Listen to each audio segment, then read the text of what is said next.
Bago ko simulan ang videong ito, huwag kalimutang magkomento ng kahit ano. Dahil sa mga komento nyo, mas lumalayo ang nararating ng video ko sa platform, at ang anime na ito ay sumusunod sa buhay ng isang naghahangad maging samurai na si Shin. Ang kasalukuyang taon ay 1564, at nagtatago siya sa mga halaman, nagbabalak na pabagsakin ang ilang mga bandido sa daan. Ang pangarap niya ay maging isang sikat na bayani, pero bigla siyang tumigil nang marinig niya ang mga bandido na nakikipagtalo sa dalawang tao, kung saan ang isa ay isang espiritu ng Sorrow na tinatawag na Tama, at ang isa naman ay isang batang lalaki na tinatawag na Jinka, na nagpakilala sa sarili niya bilang nakababatang kapatid ni Tama. Hinarap ni Tama ang mga bandido, sinasabi sa kanila na tigilan na ang pamumuhay bilang bandido at humanap ng mas marangal na trabaho. Pinagtawanan ng mga bandido ang dalaga, na sinubukang sermonan sila, at binunot ang kanilang mga espada, hinihingi na ibigay niya ang lahat ng kanyang mahahalagang gamit. Si Jinka, nang walang babala, ay pinukpok ng kanyang tungkod ang isa sa mga bandido, nagkokomento na hindi na niya kayang makinig pa sa walang kwentang bagay. Pagkatapos ay itinapon niya ang 3 talisman sa lupa, sinasabing ito ay isang paumanhin sa sandaling dumampi ang mga talisman sa lupa. Isang spell ang Yumandar, sumisipsip sa espiritual na kapangyarihan ng lupa. Pagkatapos ay 3 higanteng tansong kamao ang lumitaw mula sa kung saan, tinatamaan ng malakas ang mga bandido, at itinapon palayo sa kanila at pinapatumba sila. Hindi pa nasiyahan si Tama sa ginawa ni Jinka, at sinuntok niya ito, tinatanong kung paano nila malalaman ngayon ang lokasyon ng pinuno ng mga bandido. Sa kabila ng kanyang pagkabigo, napagtanto niya na walang maitutulong ang pagrereklamo, sana lahat ng babae ay ganoon. Ngunit dahil kakaiba siya sa karaniwang babae, nagpa siya si Tama na magpatuloy. Si Jinka, na nakamasid sa lahat, ay humanga sa mga kakaibang kapangyarihan na nasaksihan niya, at nagpa siya na sundan sila para malaman ang higit pa. At bagamat napansin ni Tama ang kanyang presensya, nagpa siya siyang huwag muna siyang pansinin. At kapag nagpapahinga sila malapit sa ilog, napapagod si Tama na binabantayan at nagpas siyang kumilos. Pumulot siya ng bato at ibinato ito sa mga palumpong, tumama sa kanyang mukha, na nagtulak sa kanya para magpakita. Nagpakilala siya at nagtanong tungkol sa teknik na ginamit nila para talunin ang mga bandido. Sabi ni Jinka na wala siyang pakialam doon, at tinangkang umalis, pero nag-alok si Shin na sabihin sa kanya ang tungkol sa taguan ng mga bandido kapalit ng pag-alam tungkol sa kanila. Pagkatapos ay nagpakilala si Jinka bilang isang marunong na mandirigma, at si Tama bilang isang espiritu ng Sorrow. Dahil siya ang kanyang sinumpaang nakatatandang kapatid, nagsimulang tumawa si Shin, sa pag-aakalang nagbibiro sila. Pero mabilis siyang binyantaan ni Tama gamit ang isang spell, sinasabing gagawin niyang ahas ang isang sanga kung magpatuloy siya. Si Shin, natakot, ay nagmakaawa na huwag siyang saktan, at hindi niya alam na isa lamang itong salamangka. Nang napagkasunduan na, dinala sila ni Shin sa pinagtataguan ng mga bandido, at itinuro na ang kanilang pinuno ay ang lalaking nakasuot ng helmet ng samurai. Nagbabala si Jinka kay Shin na lumayo dahil mahina siya. Gayunpaman, ang nagmamaktol na si Shin ay sumigaw na sapat siyang malakas para talunin ang pinuno sa isang suntok lamang. Ang kanyang sigaw ay umakit ng atensyon ng mga bandido, na mabilis na pinalibutan ang mga sumasalakay. Sinusubukan ni Tama na lutasin ang sitwasyon ng mapayapa. Nilapitan niya ang pinuno at sinubukang kausapin ang lahat, hinihiling sa kanya at sa kanyang mga kasamahan na talikuran ang kanilang buhay sa krimen at maging mabuting tao. Ngunit sumugod ang mga bandido para siya ay atakihin. Si Jinka naman, sumingit sa pamamagitan ng pagwagayway ng kanyang tungkod at pagtaboy sa mga kalaban. Samantala, umiiwas si Tama sa mga atake, naglalayo sa laban. Sinubukan ng isang bandido na atakihin si Shin mula sa likod, ngunit nabuwal siya ng isa pang naitapon sa ere. Sinamantala ang pagkakataon, binunot ni Shin ang kanyang espada, at sa isang bagsak, winasak niya ang mga espada, helmet, at ulo. Puno ng kumpiyansa, sumugod siya laban sa boss, ngunit nagulat nang may 2 malaking braso na lumabas mula sa kanyang helmet, na humaharang sa kanyang espada.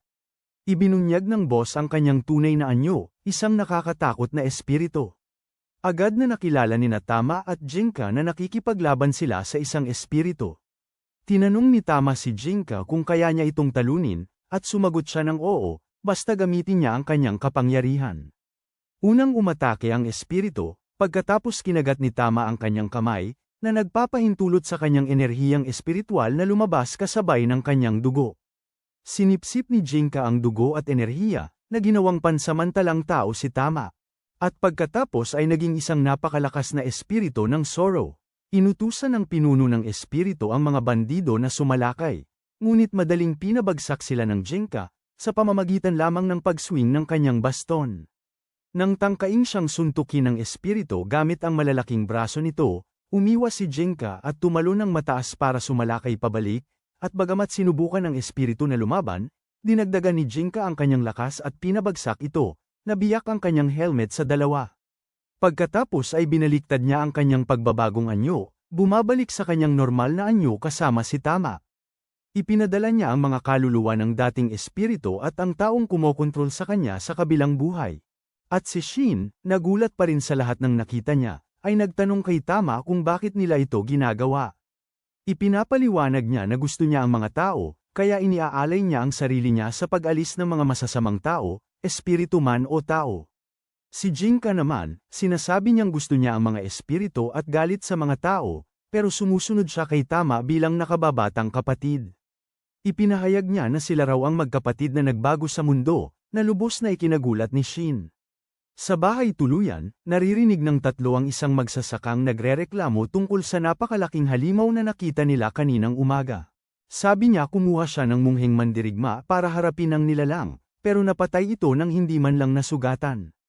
Ipinakita ng magsasaka ang drawing ng halimaw, isang nilalang na may dalawang pares ng malalaking braso at isang mata sa katawan nito. Nakilala ng mga mungheng mandirigma na kasama niya ang nilalang bilang Shaco at galit nang malaman na napatay ang kanilang kasamahan.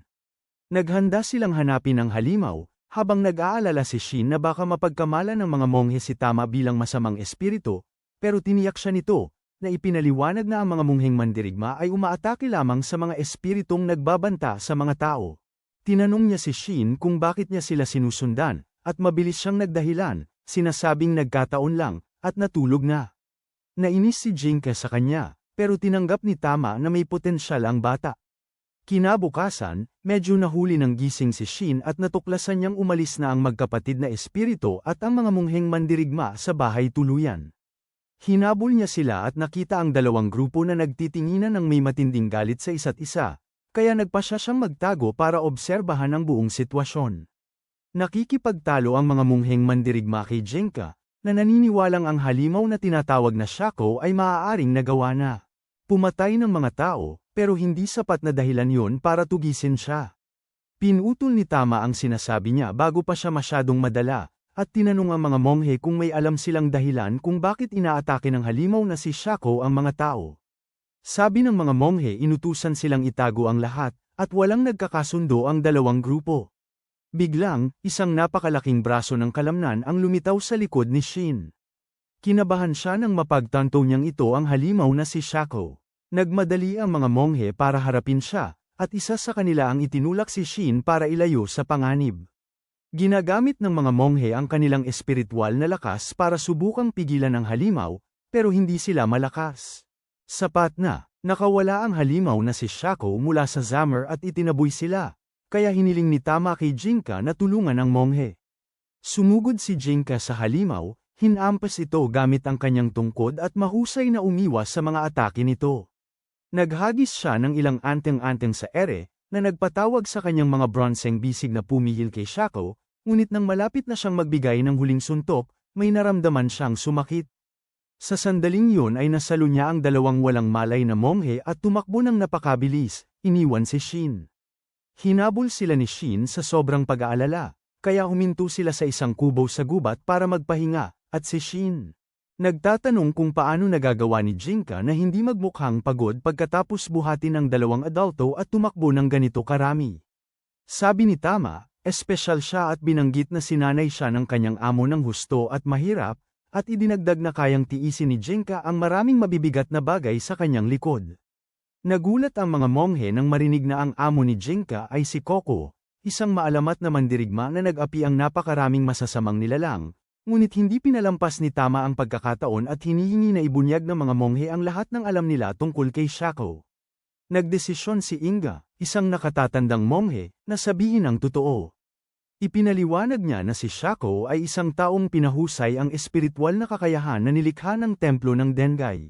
Sinusubukan ng templo na gawing artipisyal na espiritu ang mga taong may mataas na potensyal na espiritual para palakasin ang kanilang kakayahan sa labanan, pero ang halimaw na yon, na nagmula sa isang yungib, ay nawala ng kontrol, nakatakas, at bilang paghihiganti, pinatay ang lahat ng naninirahan sa isang nayon. Galit na galit si Shin nang marinig ito, dahil lumaki siyang naniniwalang hindi karapat-dapat mabuhay ang mahihina at nangako na magiging malakas sa anumang paraan. Hinawakan niya ang kwelyo ni Inga, at nagtatanong kung paano nila nagawang gawing halimaw ang isang yungib. Tumugon ang mga monghe sa pagsasabing walang silbi si Shako at ang templo ay nag-alok ng tirahan, at ngayon, dahil sa daan-daang pagkamatay na ginawa niya, wala silang ibang pagpipilian kundi alisin siya. Sumingit si Tama, inutusan si Shin na huminto, at sinabi sa mga monghe na naayos na nila ni Jinka ang problema. Ayaw tanggapin ni Inga, pero sa huli, pumayag din siya, kaya pinagsama ng magkapatid na espiritu ang kanilang kapangyarihan para isagawa ang pagbabagong espiritual. Bahagyang umungol si Tama habang sinisip-sip ni Jinka ang kanyang kapangyarihan, nagiging isang napakalakas na espiritu ng Sorrow.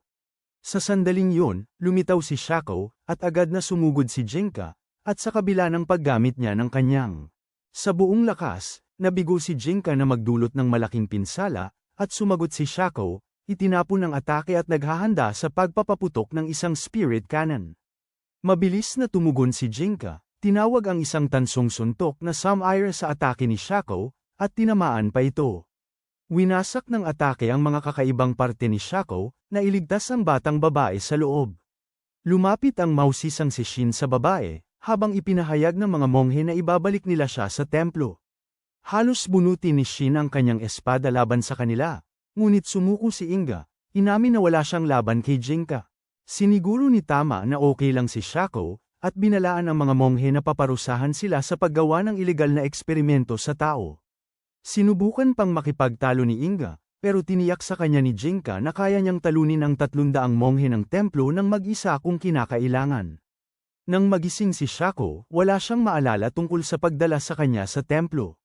Sabi niya, pauwi na siya na may dalang gulay nang ipagbili siya ng kanyang ama sa isang monghe. Nangako itong bibigyan siya ng lugar na kabilangan at sapat na kapangyarihan para hindi na siya apihin. Ang huli niyang natatandaan ay pinatulog siya sa bundok, at ipinaliwanag ni Jinka sa kanya ang lahat. Ang nangyari, at inaalaw ni Tama si Jinka, sinasabi sa kanya na hindi na niya kailangang mag-alala pa. Pagkatapos noon, ginagabayan ni Shako ang grupo papunta sa punong himpilan ng templo, at handa nang harapin ni Jinka ang mga monghe, pero inutusan siya ni Tama na takutin lang sila at pagsabihan. Pumasok sila sa templo, at inatake si Jinka ng mga mongheng mandirigma na pinamumunuan ni Inga. Gumamit siya ng daya, hinahayaan silang tamaan ang isang papel na manyika sa halip na siya, at lumitaw ang tunay na Jinka sa bubong, tinatawag ang isang malaking tansong kamao na nagpabagsak sa ilang monghe. Kinuha ni Inga ang isang lumang baril at binaril si Jinka sa binti. Sa kabila nito, mabilis pa rin kumikilos ang Jinka, pinapatumba ang mga monghe isa-isa, at habang naghahanda siyang atakihin si Inga, nagtitipon ng lakas ang isang grupo ng mga monghe para sa isang spirit cannon at ginulat siya, tinamaan siya ng direkta. Ang resulta ay isang malaking pagsabog, ngunit walang nangyari kay Jinka. Tinangay niya ang usok mula sa pagsabog, pagkatapos ay inatake ang mga monghe gamit ang isang malaking braso na gawa sa bronze. Pinapanood ni Tama at ng iba pa ang laban mula sa malayo, at ginamit niya ang kanyang tainga ng Sorrow para mapagtanto na nakapasok na si Jinka sa templo. Nagtataka si Inga dahil akala niya'y naging tao na si Jinka sa pagbibigay niya rito ng kapangyarihan, at ipinakita naman ito sa kanya na mayroon siyang 2 pares ng tainga, kasama ang tainga ng tao at tainga ng fox, na nagsisilbing paalala na huwag kalimutan kung sino talaga siya. Samantala, papalapit na si Jinka sa lihim na laboratorio ng templo nang dumating ang isang grupo ng nakatatandang pari. Nakita ni Jansa, ang pinuno ng mga pari, si Jinka at hindi siya natuwa na pinapasok ng mga monghe sa pasukan ang isang simpleng batang lalaki na tulad niya. Hindi niya planong labanan ito, at sa halip ay pinadala ang isa pang monghe, na nag-anyong goblin. Sumugod siya kay Jinka at hinawakan ito. Sinubukan siyang sakalin ng mungheng duwende, ngunit ginawa ni Jinka ang isa sa kanyang mga buntot na kahoy na braso at hinawakan ito. Sinakal niya ang halimaw na monghe, pero ngayon ay malaki na ang nawala sa kanyang espiritual na lakas. Pumunta doon si Inga at ang kanyang kasama at tinanong si Jinka kung bakit gusto niyang atakihin ang kanilang laboratorio, ngunit napagtanto ni Jinka na sinusubukan lamang nilang bumili ng oras para dumating ang mga reinforcements. Gayunpaman, kailangan din niyang magpahinga, kaya ginawa niya ang kanilang gusto. Ipinahayag ni Jinka na naroon siya upang nakawin ang kanilang materyal sa pananaliksik upang perpektuhin ang kanyang amo. Paraan ng pagbabagong anyo ng espiritu. Gusto niyang maging tunay na espiritu, hindi tulad ng pansamantala niyang pagbabago o ng medyo delikadong paraan na ginamit ng monghe dati. Dahil doon, sapat na ang pahinga niya sa mga isipan para sa lihim na pasilidad. Ngunit sa daan, natagpuan niya si Izan na nagbabantay. Tumalon ng mataas si Jinka sa hangin at naghanda na sirain ang gusali. Ngunit bigla na lang nagsimulang yumanig ang gusali at umangat mula sa lupa. Lumalabas na isang napakalaking espiritu ng bato ang sumasanib sa pundasyon ng gusali, at sa utos ni Izan, sinuntok nito si Jinka sa kalapit na bundok. Bilang resulta, ang kanyang pagbabagong anyo ay nabura, at nang bumalik si Tama sa kanyang normal na itsura, natatakot siya na walang malay o patay na si Jinka. Maya-maya, dumating ang isa pang pari para ibalik si Shako sa templo. Isa rin siyang taong may dagdag na espiritual na lakas at nagiging pinaghalong lobo at oso. Tumimo ang kanyang mga salita kay Shako at biglang bumalik sa kanya ang mga alaala noong isa pa siyang taong may dagdag na espiritual na lakas. Kumilos agad si Shin para iligtas ang lahat at lumuhad, nagmamakaawa sa lobo. Pakiusapan ng pari na palayain sila, dahil isa lamang silang grupo ng ordinaryong manlalakbay na walang alam sa nangyayari sa labas. Binitawan niya ang kanyang pagkakahawak at niyakap siya ni Shin, patuloy pa ring nagmamakaawa na iligtas sila. Sinabi ni Tama na umalis na siya, ngunit hiniling niya rito na tumakbo o iligtas siya. Nagpas siyang patayin siya ng paring halimaw, ngunit biglang nagbago ang braso ni Shako at naging anyong halimaw. Hiniling niya kay Shin na lumayo, pagkatapos ay binigyan niya ng malakas na suntok ang paring halimaw na nagpalipad dito. Halos hindi makontrol ni Shako ang kanyang sarili, at naaalala na niya ngayon ang lahat ng kakilakilabot na bagay na nagawa niya. Noong isa siyang halimaw, pinatay niya ang mga taong dating nambubuli sa kanya, at pinatay pa niya ang kanyang sakim na ama. Dahil sa pag-alala nito, napapaiyak siya, kaya tumatakbo siya palayo. Sinusubukan siyang habulin ni Shin, pero pinipigilan siya ni Tama, sinasabing mas mabuting hayaan si Shako na harapin ang kanyang masasakit na alaala ng mag-isa. Gayunpaman, nagpa siya si Shin na tulungan siya at hinabol siya. Pagkatapos maiwang mag-isa, naalala ni Tama ang pagkamatay ng isang matandang kaibigan na nagturo sa kanya kung gaano kaina ang mga tao at kung paano ito nakasira sa kanya. Sa kabilang banda, nananaginip din si Jinka tungkol sa nakaraan. Noong nag-eensayo siya kasama ang isang maalamat na mandirigma, mayroon siyang mabalahibong halimaw bilang kaibigan at tagapagbantay, na pinatay ng ilang tao. Labis na nalungkot si Jinka nang marinig niya ito, at natuklasan na ang taong nagbigay ng huling dagok sa kanyang kaibigan ay buhay pa. Dahil sa matinding galit, naglakbay siya upang maghayganti, at pagpatay niya sa lalaki, natapos ang kanyang panaginip, at nagising siya sa isang maliit na lusak. Nakakita siya ng isang piraso ng tela sa kanyang harapan, at naghikab ang subpari at kinausap siya sa pamamagitan nito. Humanga siya na nakayanan ni Jinka ang isang atake mula sa espiritu ng kastilyo, at nangako na malapit na niyang wakasan ang kanyang buhay. Sa likod ng gubat, hinahanap ni Shin si Shako, nang bigla siyang matalisod sa ugat ng puno at gamulong sa gilid ng bangin kung saan nakaupo si Shako. Tumakbo siya palayo pagkakita sa kanya, at sinabihan siyang huwag lumapit, dahil isa siyang halimaw at mamamatay tao.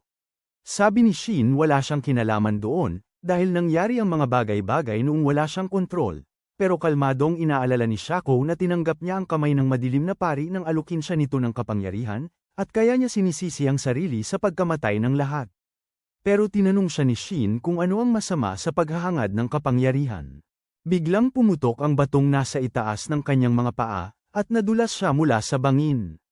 Kumapit siya ng mahigpit, at imbes na tulungan siya, tumakbo si Shako palayo, mas lalong gumuho ang mga bato, at nahulog si Shin. Sa kabutihang palad, hindi ganoon kataas ang pagkahulog, kaya hindi siya namatay. Dumating si Tama para tingnan siya, at pinigilan siyang habulin muli si Shako, at tinanong kung bakit sobra siyang nag-aalala para dito, at naalala niyang nakita niya itong umiiyak, at iyon ay nagdulot sa kanya ng sakit sa dibdib, kaya naisip niyang hindi na dapat itong mag-isa. Sinabi niya na hindi maintindihan ng mga espiritu tulad ni Tama ang damdamin ng tao, at nagsimula ng tumakbo para habulin siya, pero pinalo niya ito ng kahoy, at sinabi na si Shako ay tumawid na sa kabilang panig, kaya sabay silang tumakbo para habulin siya. Sa kabilang banda, sinusubukan ni Jinka na maabutan si Tama, nang biglang dumaan si Shako sa kanya. Doon naman lumitaw si Shin at kinuha siya.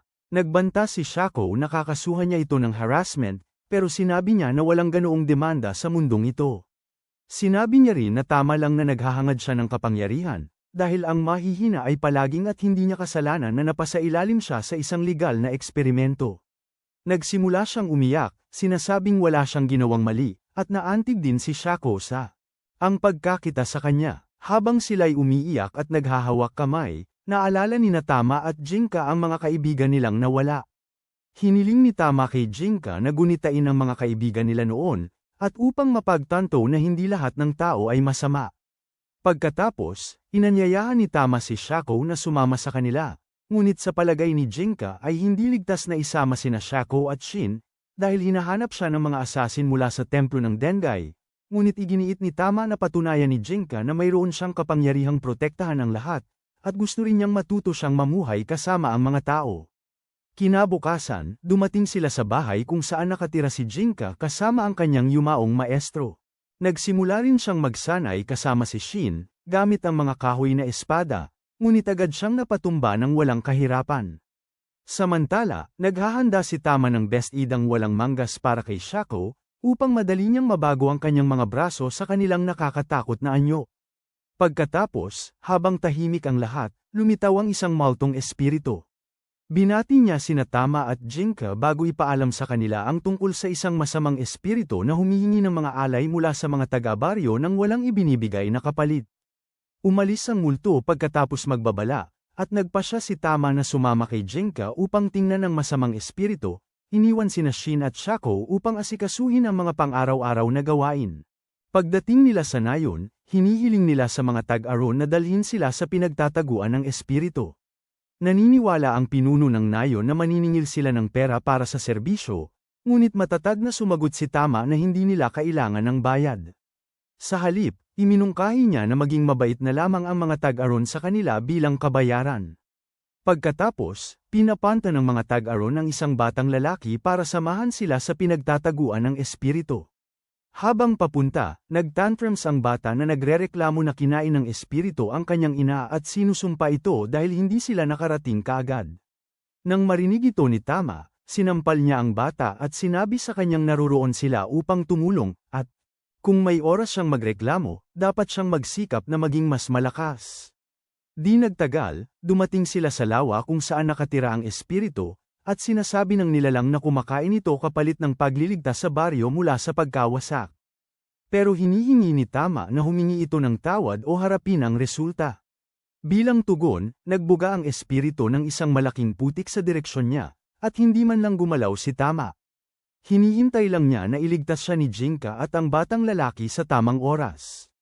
Ngayon sinabi niya sa espiritu na walang ibang makakapagligtas sa kanya, dahil naglakas loob itong atakihin ang kapatid niya. Ang espiritu, nagulat, ay idinura ang babaeng nilamon nito kanina, at buti na lang ay, ngunit ginagamit ng espiritu ang ina bilang panakot para siguraduhin hindi siya atakihin ni Jinka. Bigla, lumuhad ang bata, nagmamakaawa sa espiritu na palayain ang kanyang ina at siya na lang ang kunin. Si Tama naman ay bumaling kay Jinka, sinasabing kailangan nitong magdesisyon kung ano ang gagawin. Balak ni Jinka na huwag pansinin ang bihag at puksain ng espiritu, ngunit nag-aalangan siya nang makita ang batang umiiyak. Gayunpaman, biglang sumulpot ang isa pang tao at tinapos ang espiritu, na iligtas ang babae. Nagkomento ang taong ito na ang estudyante ng maalamat na mandirigma ay hindi pala ganoon katulad ng inaasahan niya.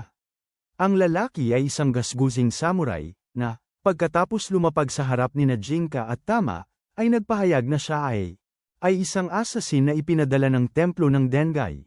Ipinapahayag niya na kukunin niyang bihag ang mag-ina, para mapilitan si Jinka na lumaban para sa kanila. Dahil walang ibang pagpipilian, tinanggap ni Jinka ang hamon. Pagkatapos ay nagtungo sila sa isang malawak na lugar, kung saan nagpakilala ang lalaki bilang si Rido, isang mersenaryo na pumapatay ng mga espiritu at kumakain sa kanila. Naiirita, agad na umatake si Jinka, pero madaling nakailag si Rido at nagsimulang lumutang. Gumamit si Jinka ng salamangka ng apoy para itulak ang sarili pasulong, at inilunsad ang isa sa kanyang pinakamagagaling na atake, pero sinalag ni Rido gamit ang kanyang mahiwagang espada na kumokontrol sa daloy ng hangin. Itinutulak si Jinka ng malakas na hangin, at nahaharangan pa ito ng kanyang braso na tanso, hindi matamaan ni Jinka si Rido, na umiiwas din sa atake gamit ang mahika ng tubig. Pagkatapos ng matinding palitan ng suntok, pareho silang pagod, at isinilid ni Rido ang kanyang mahiwagang espada, binunot ang kanyang ordinaryong espada para ipakita kung gaano kadelikado ang mga tao. Galit na umaatake si Jinka, ngunit iniilaga ni Rido ang bawat atake at sumasagot, pinipilit si Jinka na umatras, na nagpapakita ngayon kung gaano siya kabata at kulang sa karanasan. Nawawala ng kontrol si Jinka sa kanyang emosyon. Iniwan niya ang kanyang depensa at sumubok ng isang desperadong atake, ngunit lubusang nangingibabaw si Rido, nilalagay ang kanyang espada sa leeg ni Jinka. Tumigil si Rido bago siya saktan, at sinabing maswerte siya. Napaluhod si Jinka sa pagkadismaya, habang kinukutsa siya ni Rido, hinihiling kay Tommy na pangaralan siya. Pagbalik nila, halata ang pagkasira ni Jinka dahil sa pagkatalo. Kinabukasan, nag-isa siya sa tabi ng ilog, hanggang sa dumating si Shako para tawagin siya para sa almusal. Sinubukan niya siyang hindi pansinin, ngunit hinayla siya nito sa leeg. Sa sandaling yun, dumating ang isang pari mula sa templo ng Dengai na may isang liham ng hamon. Hinihiling niya na labanan muli ni Jinka si Rido, sa pagkakataong ito ay nakataya ang kanyang buhay. Binanggit ng pari na wawasakin ng pamilyang Yamato kung hindi siya lalaban, at sumagot si Jinka na wala siyang pakialam sa pamilyang nagpabeye sa kanya. Ngunit tumawa lamang ang pari, sinasabing kailangan niyang lumaban kung gusto niyang iligtas sila. Pagbalik sa bahay, tinanong ni Tama si Jinka kung ano ang balak niyang gawin, at sinabi niyang wala siyang pakialam sa pamilyang Yamato, ngunit hindi niya matatanggap na matalo muli ng isang tao. Kinabukasan, nagkaharap muli sina Jinka at Rido. Gumagamit na rin ngayon ng espada si Jinka, at sa unang hataw pa lamang, napagtanto niyang nagkamali siya. Mabilis siyang napaatras at nagtamo ng sugat sa braso, at nang malapit ng tapusin ni Rido.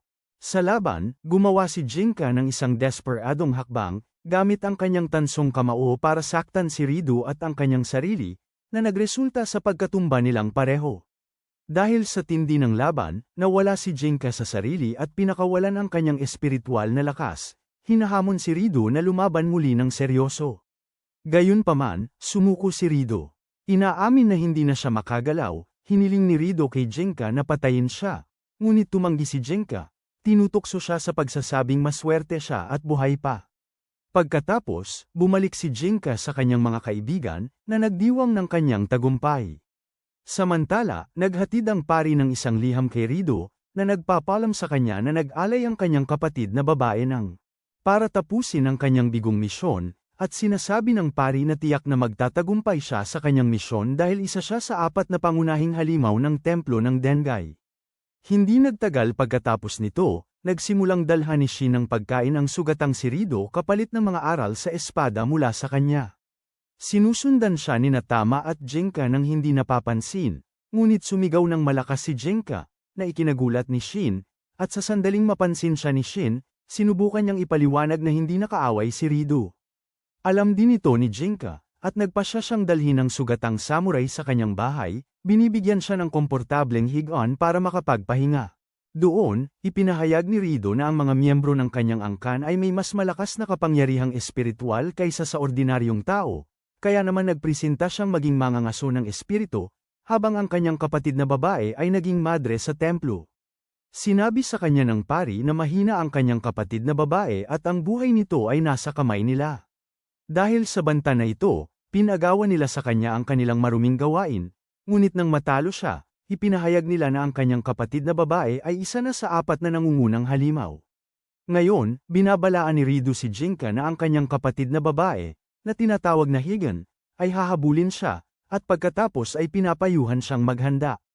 Gumagawa si Tama ng ilang kalkulasyon sa isip, at natuklasan na si Higan ay talagang isang espiritual na pinahusay na tao, katulad ni Ash ako.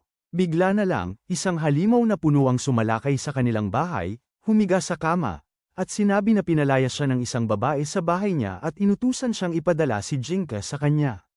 Agad na napagtanto ng lahat na ang babaeng ito ay si Higan, at galit na umalis si Jinka para harapin siya. Nagpasya rin sina Rido at Ash ako na samahan siya, iniwan si Shin na bahala sa espiritong panauhin ng bahay. Nang makarating ang iba sa tuktok ng burol, kung saan naghihintay si Higan, masaya siyang makita na buhay pa ang kanyang kapatid. Ngunit pinutol ni Jinka ang pag-uusap at hiniling na simulan na niya ang laban. Ibinabahagi ni Tama ang kanyang kapangyarihan sa kanya, na nagpapahintulot sa kanya na magbagong anyo. Bilang tugon, itinaas ni Higan ang kanyang palda at nagsimula rin sa kanyang pagbabagong anyo.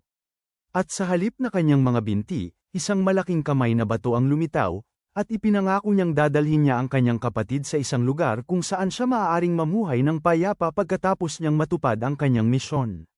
Handa na ngayong harapin siya ni Jinka, ngunit naunahan siya ni Ash ako. Habang nagpapakilala si Ash ako bilang Kagan, ang espiritong nakakulong sa loob ng isang batang babae at tinatawag ang espiritu ni Higan na Sojen, tinatanong kung hindi niya ito nakikilala. At sa sandaling ito napagtanto ni Tama at Jinka na ang templo ay lumilikha ng espiritual. Pinahusay ang mga tao sa pamamagitan ng pagkulong ng mga espiritu sa loob nila. Galit na galit si Jinka nang matuklasan ito, at balak niyang patayin si Higan, ngunit iginigiit ni Ash ako na lumaban ng mag-isa. Sumugod siya kay Higan at hinarang ang higanteng daliring bato nito gamit ang isang kamay habang naglulunsad ng spirit cannon gamit ang isa pa. Gayunpaman, gumamit si Higan ng mga agimat para ipagtanggol ang sarili at nagpakawala ng 4 na spirit cannon ng sabay-sabay. Ilag ni Ash ako ang higanteng pagsabog, umakyat sa braso ng bato, at inatake si Higan sa malapitan. Muntik na niyang mawasak ang hadlang ng agimat, ngunit nagsimulang umasal ng kakaiba ang kamay na bato ni Higan. Nagpilit kay Ash ako na umatras. Samantala, inaalagaan ni Shin ang diwata ng puno, pinapakain ito ng mga uod. Lumabas siya para kumuha pa.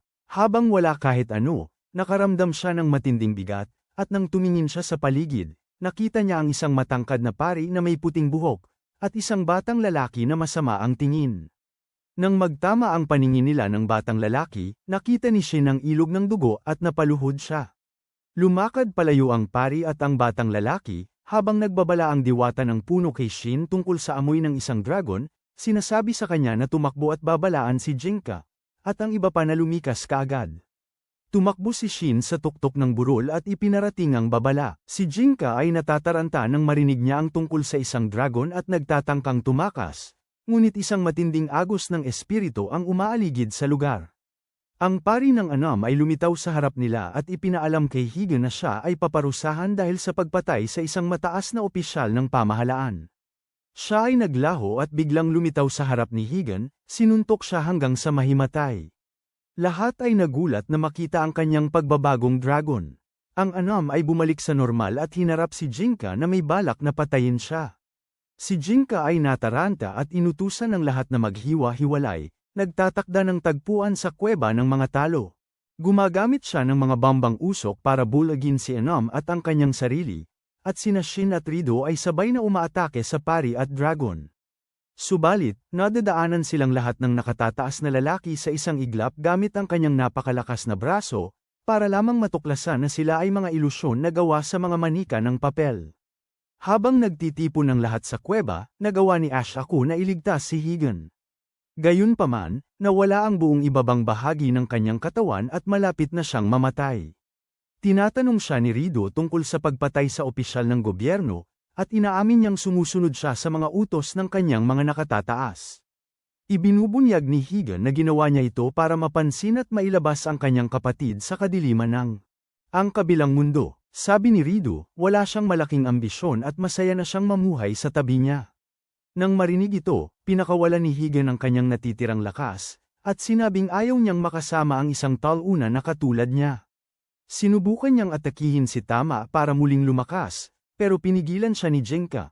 Sinaksak siya gamit ang kanyang tungkod at ipinirmi siya sa bato. Bago nawala, bumulong si Higan na gusto niyang maging tao, at nagluksa ang espiritu sa loob ni Ash Aku sa pagkamatay ng kanyang kaibigan at sinisi si Higan sa pagkonsumo sa kanya. Inaliw ni Tama si Ash Aku at sinabi kay Jinka na kailangan niyang labanan ang dragon. Ipinipilit ni Tama na kailangan nilang talunin si Jinnon upang makaligtas, kahit tila imposible. Pagkatapos, nagmungkahi siya ng isang mapangahas na plano na pasukin ang mga laboratorio ng templo, itigil ang kanilang operasyon, nakawin ang kanilang materyales sa pananaliksik upang maghanda laban sa dragon. Ngunit pinutol ni Ash Aku ang ideyang ito, sinasabing gusto ng espiritu ni Higan na kunin ang mga alaala ng kanyang kaibigan at dalhin sa kanyang bahay. Nagpasya si Tama na pupunta muna sila doon. Samantala, plano ni Rido na humiwalay sa grupo upang linisin ang gulo na iniwan ng kanyang kapatid.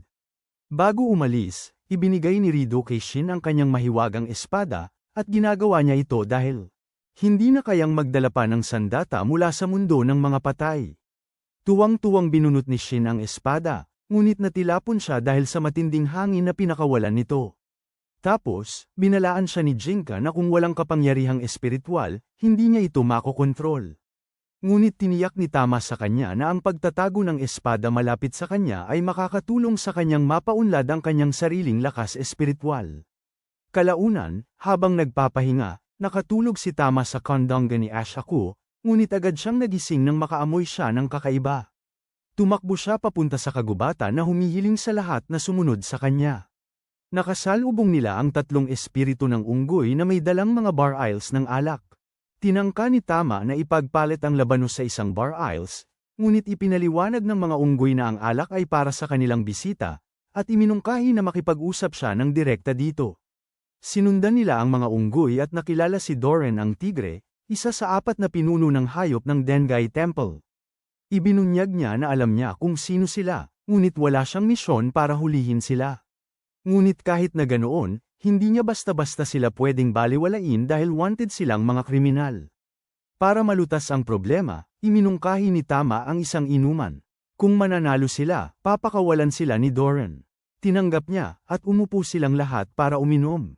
Nahimatay si Jinka sa unang higop, habang napagtanto ng iba na ang alak ng mga unggoy.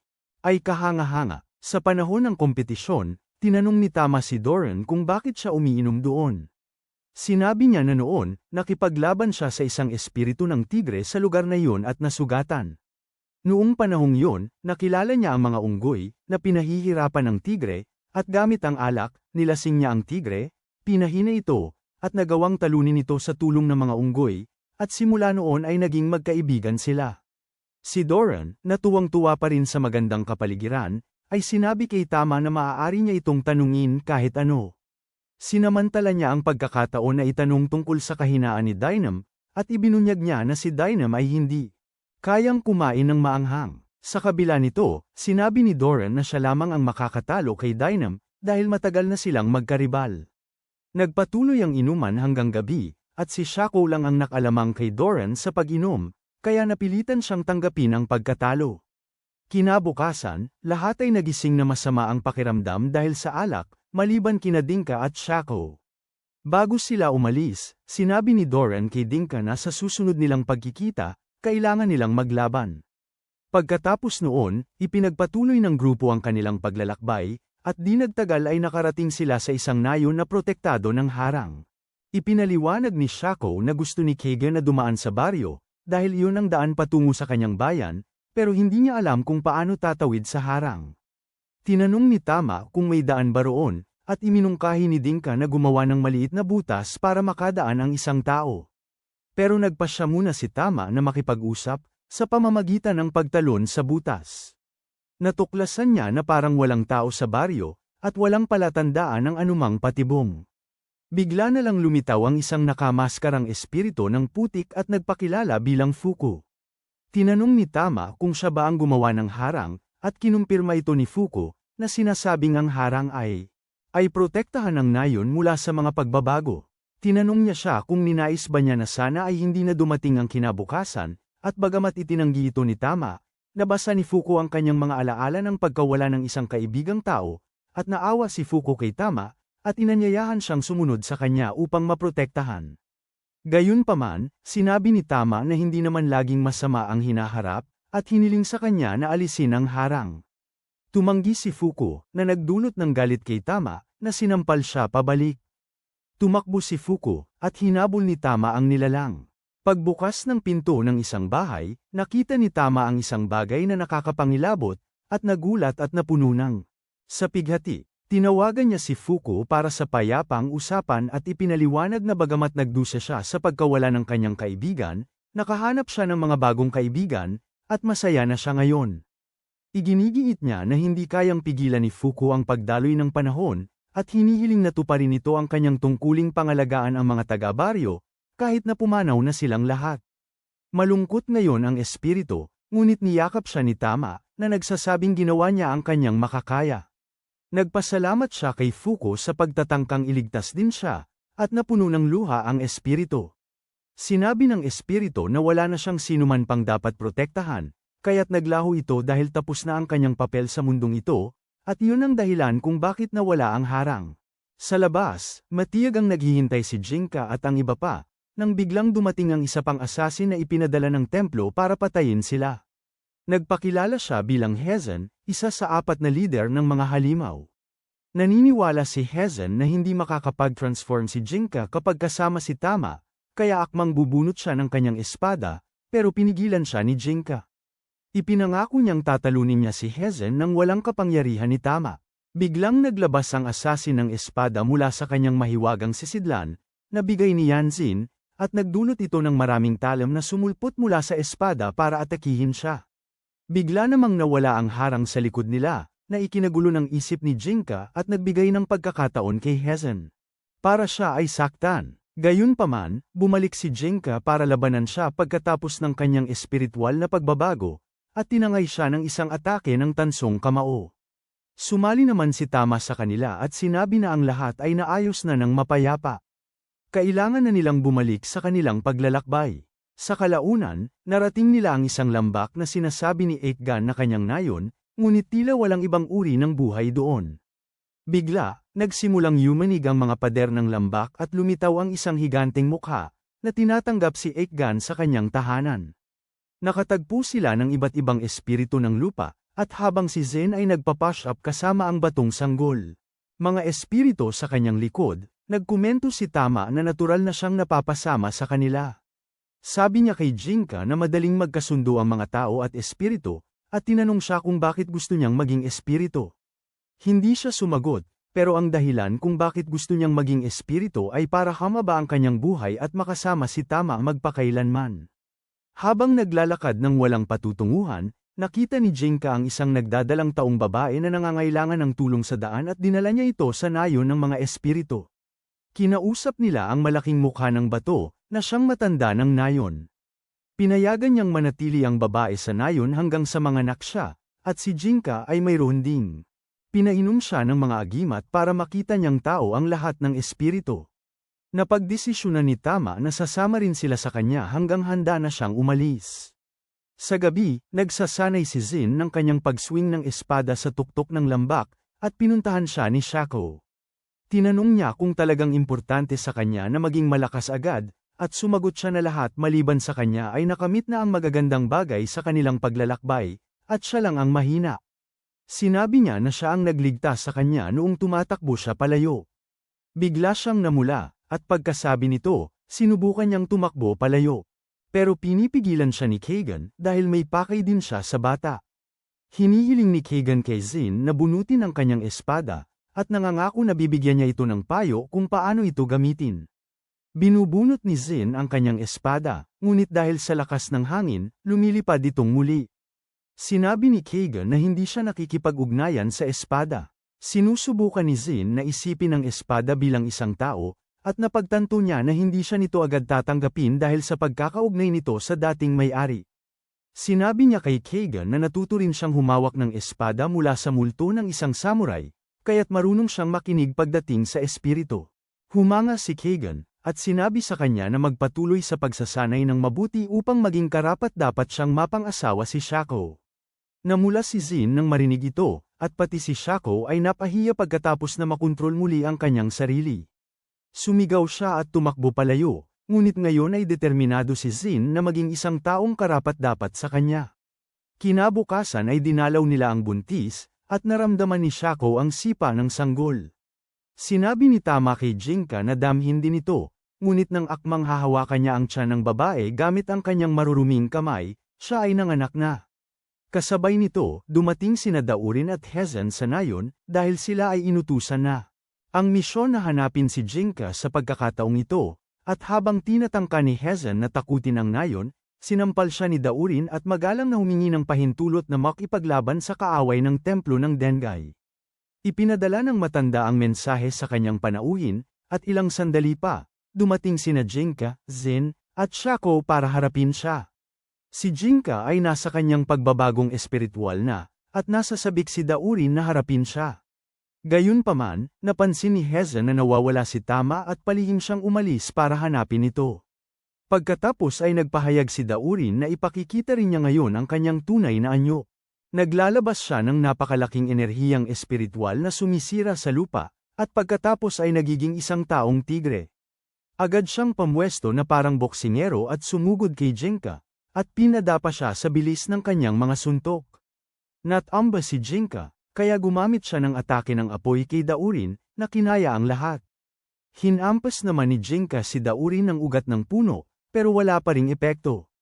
Ipinagmamalaki ni Daurin ang kanyang mga muskulo, at inatake ulit si Jinka, na gumamit ng kanyang tansong kamao para salagin ang suntok. Nasira rin ang tansong kamao, at tumalsik si Jinka sa ere, pero inilagay niya ang lahat.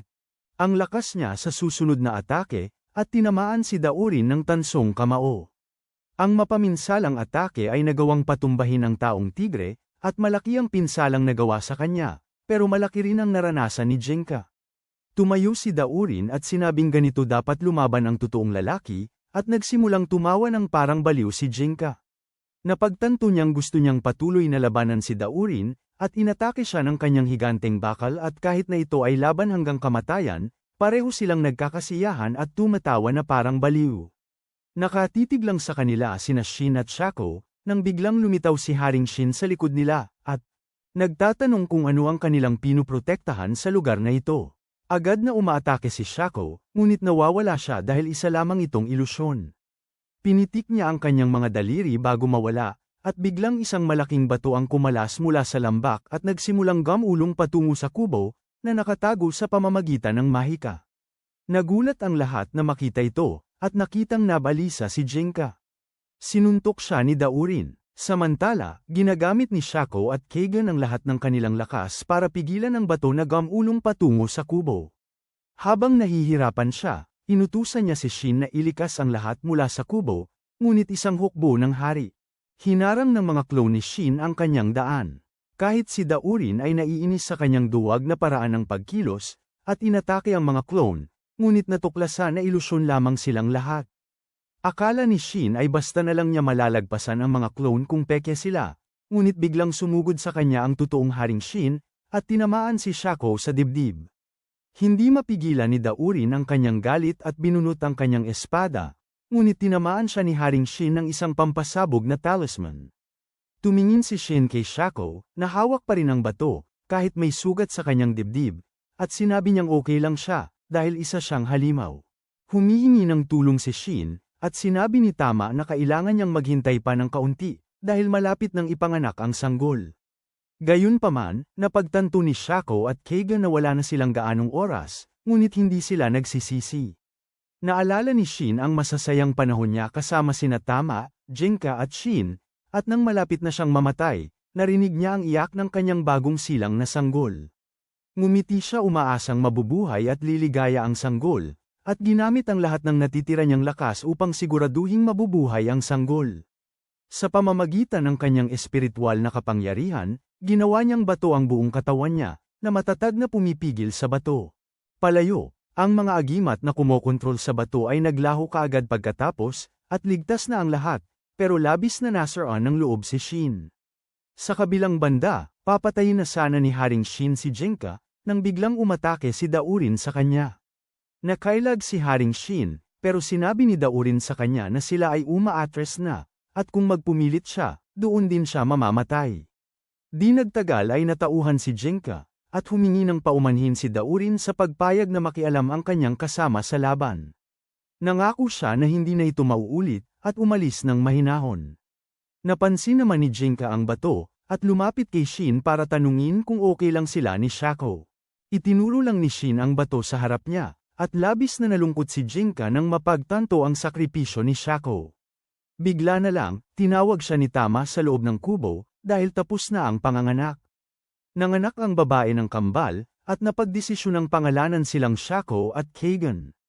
Sa puntong ito, bumuhos ang luha ni Jinka, at hindi rin napigilan ni Tama ang kanyang mga luha. Si Shin naman, mahigpit ang kanyang panga sa galit. At higit pa rito, pakiramdam niya ay wala siyang magawa. Tahimik siyang lumabas ng kubo para magluksa ng mag-isa. Maya-maya pa, sapat na ang lakas ng ina at ng kanyang mga anak para maglakbay, at ang lokal. Iniaalok ng mga espiritu na samahan sila pauwi. Ayaw makialam ng babae sa mga problema ng grupo, pero sinabi niya na sana nakita ni Shako ang mga bata. Pagkarinig nito, umalis na rin sina Tama at ang iba pa, at sinabi ng nakatatanda sa nayon na hindi pa patay si Shako. Naroon pa ang kanyang espiritual na lakas. Bagamat mahina, baka isang araw ay muling lumakas siya at mabuhay muli. Pero maaari din siyang maging bahagi ng kalikasan at mawala ang kanyang pagkatao.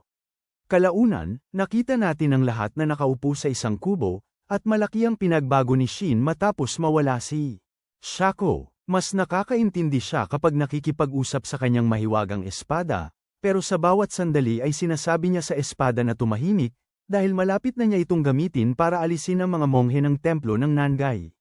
Bigla, may lumitaw na espiritu at naghanda si Shin na makipaglaban ng walang dahilan. Pinigilan siya ni Tama at sinabi sa espiritu na hindi niya gustong saktan ito o ang kanyang mga tao. Sumagot ang espiritu na kung gusto nila ng masisilungan, huwag silang pumunta sa nayon, kundi sa isang kubo sa kabilang ibayo ng ilog. Dahil ayaw nitong mahawa ang nayon sa dilim na dala ni Shin, nagpahinga sila sa kubo, at napagtanto ni Tama na parehong sinira ni Jinka at Shin ang kamatayan. Nagpapagaling pa rin si Jinka, pero nawawala na si Shin sa kanyang galit, at sa palagay niya ay hindi ito magandang senyales. Bigla, naririnig niya ang isang batang lalaki na nakikipag-usap sa kanyang kapatid sa labas. Nagrereklamo siya na hindi makatarungan na isakripisyo ito sa espiritu para protektahan ang nayon. Pero sumagot ang babae na ang pag-aalay ng isang tao tuwing 4 na taon kapalit ng lubos na seguridad ay isang napakagandang kasunduan. Nang marinig ito, tumayo si Shin at umalis, determinado na patayin ang espiritu. Sinusubukan siyang pigilan ni Tama, sinasabi na katanggap-tanggap ang mga kondisyon ng kasunduan at na talagang pinoprotektahan ng espiritu ang nayon. Hinablat ni Shin ang kwelyo niya, sinasabing hindi nito binabago ang katotohanang lumalamon siya ng mga tao. Pinatumba siya ni Jinka dahil sa pananalita niya kay Tama, pero tumayo lang si Shin at umalis, hindi pinansin ng babala ni Tama, na naghagis pa ng kunwaring ahas para takutin siya. Gayunpaman, sinigawan ni Shin ang ahas, at nawala ang ilusyon. Hinabol siya ni Tama, at sa halip na pigilan siya, binigyan niya siya ng ilang kagamitang pananggalang na natanggap nila mula sa nayon ng mga espiritu ng bato, at hiniling din niyang huwag siyang mamatay. Nagpatuloy si Shin at narating ang kagubatan. Doon, tinawag niya ang espiritu, tiwala na kaya niya itong patayin gamit ang kanyang mahiwagang espada. Nagpakita ang espiritu, ngunit bago pa makakilos si Shin, sinaksak at napatay siya ni Raizen. Sinubukan siyang atakihin ni Shin, pero hindi niya mahugat ang kanyang mahiwagang espada, kaya gumamit na lang siya ng ordinaryong espada. Nailigyan ni Raizen ang atake at pinatumba siya sa pamamagitan ng puwersa ng hangin mula sa kanyang espada. Nagpasya si Raizen na tapusin na si Shin, na walang malay, pero sa katunayan, si Shin ay nasa loob ng mental na kaharian ng mahiwagang espada. Hiniling ng espiritu ng espada na sumuko siya, para makontrol nito ang kanyang katawan at wasakin ang lahat. Ngunit sinabihan lang ni Shin ang espiritu na tumahimik, dahil isa lamang itong espada, at siya ang kung sino ang kumokontrol dito. Ipinapasok niya ang kanyang kamay sa bibig ng espiritu, hinihingi ang lahat ng kapangyarihan nito, at sa tunay na mundo, susugurin na sana siya ni Raizen. Ngunit biglang nagising si Shin at sinugatan ang kanyang braso, at sinabi niyang ito ang simula ng kanyang paghihiganti laban sa Templong Dengai. Ngunit ginagamit ni Ryzen ang kanyang espesyal na kakayahan para agad na mapanumbalik ang kanyang braso.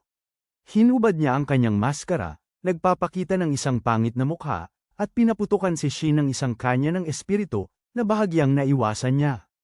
Pagkatapos ay binato siya ni Ryzen ng ilang espada, at nahirapan si Shin na harangin ang lahat.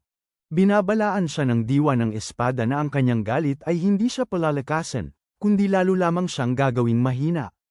Binaliwala ni Shin ang babala at patuloy na sumugod ng walang ingat, at nagawa siyang alisan ng sandata ni Ryzen. Ngunit gumanti si Shin ng isang malakas na atake ng espada, tinamaan si Ryzen ng isang suntok pataas at napatumba siya. Tumalon siya at sinimulan siyang suntukin, ngunit kinailangan niyang umatras nang magpakawala muli si Ryzen ng isang spirit cannon. Tumayo si Ryzen at sumumpa na papatayin niya ang lahat.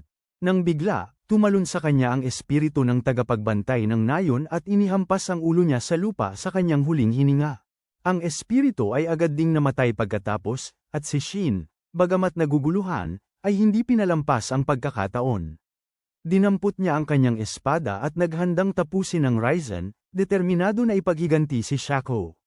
Gayunpaman, narinig niya ang boses ni Shaco, at lumitaw sa kanyang paningin ang ilusyon niya at ni Keiga na nakikipag-usap sa kanya. Sabi nila na hindi bagay sa kanya ang ganitong uri ng gawain, at sumigaw si Shin, sinasabing hindi niya ito ginagawa para sa kanila, kundi para sa kanyang sarili. Gayunpaman, hindi niya matapos ang Ryzen, dahil patuloy na lumilitaw ang mukha ni Shaco sa harap niya. Bigla, lumabas ang isang anteng-anteng mula sa katawan ni Ryzen, at sa pamamagitan nito, nagsimulang magsalita si Nianzan. Kay Shin, hinihiling niya kay Shin na huwag sirain ang katawan ni Ryzen, dahil malaki na ang ginastos at pagsisikap niya rito. Pagkatapos, inuutusan niya si Ryzen na bumalik agad, o i-activate niya ang self-destruct protocol nito. Nagkatinginan sina Shin at Ryzen, at sinabing hindi pa tapos ang laban. Pero bago pa man makagawa ng kahit ano si Shin, naghagis si Ryzen ng smoke bomb at nawala. Kalaunan, bumalik si Shin sa baryo, naguguluhan pa rin tungkol sa sarili niyang layunin na maging mas malakas. Nilapitan siya ng isang taga-baryo at tinanong kung siya ba ang pumatay sa espiritu ng tagapagbantay.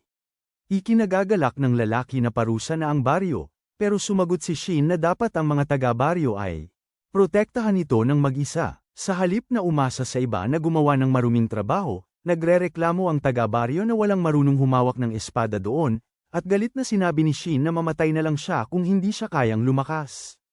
Kahit nakikipag-usap kay Noriza, nalilito pa rin siya, hindi alam kung ano ang gagawin sa kanyang buhay. Tumawid siya sa tulay at nakita ang kanyang mga kaibigan na naghihintay sa kanya. Nagpasya silang umalis agad sa baryo, bago pa sila baliktaran ng mga taga-baryo.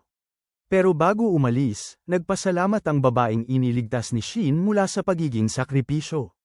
Sa gabi, tinanong ni Tama si Shin kung ano ang gagawin niya ngayon, at sumagot siya na siya ay upang maging sapat ang lakas upang makapaghiganti para kay Shaco at siguraduhing hindi sisirain ng mga monghe ng templo ng Dengai ang buhay ng iba. Maya-maya, habang natutulog sina Tama at Jinka, patuloy si Shin sa pagsasanay ng kanyang paghataw ng espada, walang tigil. Kinabukasan, dumating sila sa isang nakakatakot na lambak, kung saan lumitaw ang dalawang higanteng espiritu na tinatawag na Tengo upang salubungin sila, kasama ang kanilang pinuno, isang napakaakit na babae. Sinabi niya na nalaman niya na ang grupo ng Tengen ay kalaban ng templo ng Dengai, at sinabing interesado siyang maging kaalyado nila. Inanyayahan ng babae ang grupo na sumunod sa kanya, at sa daan ay ipinakilala niya ang kanyang sarili bilang isang bundok. Diyosa, sabi niya gusto niya silang dalhin sa isang ligtas na lugar kung saan sila makakapagpahinga at makapagtago mula sa lalaking dragon na si Dengai. Tinanong ni Shin kung hindi ba mapanganib para sa kanya ang maglakad-lakad ng walang bantay, ngunit sumagot ang Diyosa na hindi niya kailangan ng proteksyon. Sabi niya dapat daw maramdaman ito ni Jinka, gamit ang kanyang mga mata ng engkanto, pero parang walang pakialam si Jinka, at hindi man lang niya napagtanto kung gaano siya kalakas. Pagkatapos, dinala sila ng Diyosa ng bundok sa kanyang taguan, isang kuweba sa mga bundok, na puno ng kumikinang na kristal na haligi. Samantala, sa ibang bahagi ng lambak, ang paring dragon na si Jin-on at ang kanyang katulong. Dumating si Senya sa pasukan at humingi ng daan sa mga bantay na Tengu. Tumanggi sila, sinasabing may utos sila mula sa kanilang amo na pigilan ang mga lumalabag, ngunit hindi rin uurong si Jin-on. Inutusan niya si Senya na labanan ang mga bantay, at ginawa ng bata ang kanyang mga braso na matatalim na sandata, na mabilis na nagpatamba sa mga Tengu. Nasiyahan si Jin-on sa ipinakita ng kanyang alagad, ngunit biglang naging mga uwak ang mga patay na Tengu, na nagpapakitang isa lamang itong ilusyon upang lituhin ang sumalakay. Napagtanto ni Senya na nahulog siya sa patibong, ngunit naniniwala si Jin-on na ang karanasang ito makakatulong sa kanyang paglaki. Bumalik sa yungib, nakaupo si Tama at ang kanyang mga kaibigan sa tuktok ng pinakamataas na haligi, at sinabi sa kanila ng Diyosa ng bundok na maaari silang magtanong ng kahit ano. Ipinaliwanag niya na nalaman niya ang tungkol sa kanila mula sa matandang may mukhang bato, na sa kasong ito ay isang matandang kaibigan niya. Bagaman mukha siyang pala kaibigan, napagtanto ni Tama na may gustong ipakiusap ang Diyosa, at hiniling na dumiretso na ito sa punto. Hiniling naman ng Diyosa ng bundok na gisingin nila si Tazan, isang espiritong parang kastilyo na nagbabantay sa pasilidad ng pananaliksik ng Dengai. Ipinaliwanag niya na si Tazan ay isa ring Diyos ng bundok, tulad niya, ngunit ang mga pari ng Dengai ay nilinlang siya para maglingkod sa kanila. Sabi niya, kailangan lang nila siyang bigyan ng malakas na dagok, at babalik na siya sa dati, pero hindi naniniwala ang grupo na ganun lang kadali iyon. Tapos tiniyak sa kanila ng Diyosa ng bundok na siya mismo ang baalang magparusa, pero kailangan muna nilang dalhin siya kung nasaan si Tazan. Sabi niya na malaking bagay ito para sa kanila, dahil sa pamamagitan nito, maaari nilang makuha ang isa sa 3 pangunahing kapangyarihan ng templo ng Dengai. Naniniwala si Jinka na ang dragon ang pangalawang kapangyarihan, at nagtanong kung ano ang pangatlo, at sumagot ang Diyosa ng bundok na ang pangatlong kapangyarihan ay isang espiritu na tinatawag na Kuzunoa, at si Tama ay takot nang marinig ang pangalang ito. Gusto ni Jinka na malaman ang higit pa tungkol kay Kuzunoa, at nagsimulang magkwento ang Diyosa ng bundok. Ipinaliwanag niya na maraming taon na ang nakalipas, isang lalaki ang sumali sa mga monghe ng Dengai at inilaan ang kanyang buhay sa pananaliksik. Isang araw, inutusan siyang pigilan ng isang siyam na buntot na fox na tinatawag na Kuzunoa, ngunit nang makita niya ito, umibig siya sa unang tingin, at hindi lang siya. Umibig din si Kuzunoa sa kanya. Pinatay ng lalaki ang kanyang sariling grupo para sa kanya, at naging magkasintahan ang dalawa. Ang mungheng yun ay si Yanzan, na ngayon ay punong pari ng templo ng Dengai. Labis na nagulat si Tama sa kwentong ito, at nang tumingin sina Shin at Jinka sa kanya, nahiya siya at ibinunyag na ang totoo ay si Kuzunoa ang kanyang ina, na nangangahulugang si Yanzan ang kanyang ama-amahan. Nagkwento ang Diyosa ng bundok, sinasabing inangkin ni Yanzan na natalo si Kuzunoa sa labanan, ngunit ang totoo ay itinago niya ito, at ginugol ang maraming taon sa pagsasaliksik ng mga paraan upang gawing tao ang mga espiritu.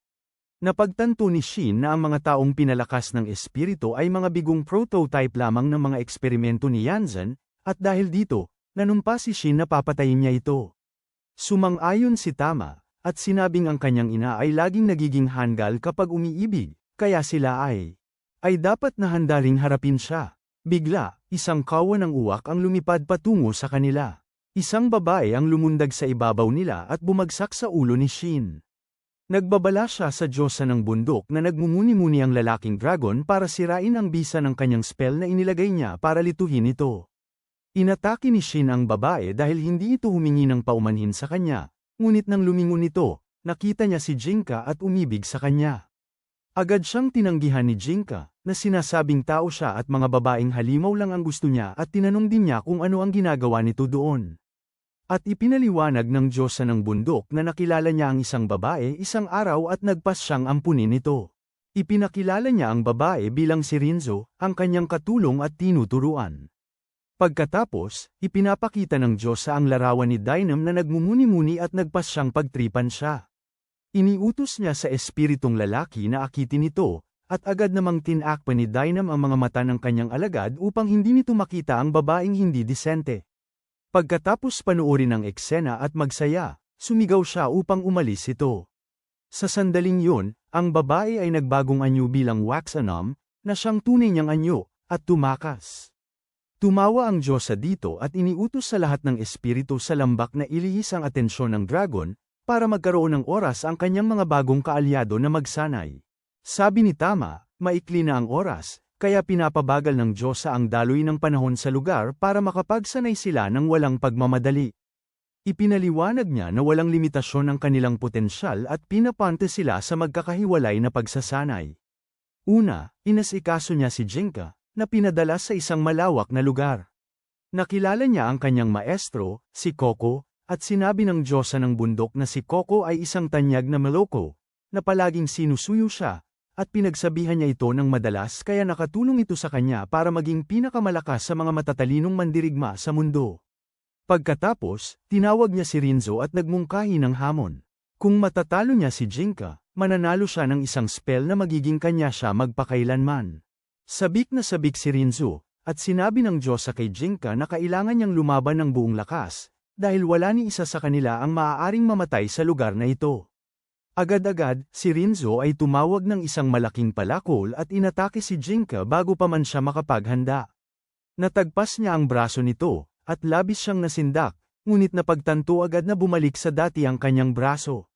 Naguguluhan, inilega na lamang niya ang atake, habang sinusubukang intindihin ang nangyayari. Ngunit patuloy si Rinzo sa pagpapalit ng hugis ng palakol sa isang martilyo, at pagkatapos ay sa isang higanting kamay, umaatake sa lahat ng paraan. Napagtanto ni Jinka na nagpipigil siya, kaya't naglabas siya ng mga sumasabog na talisman at pinaputok.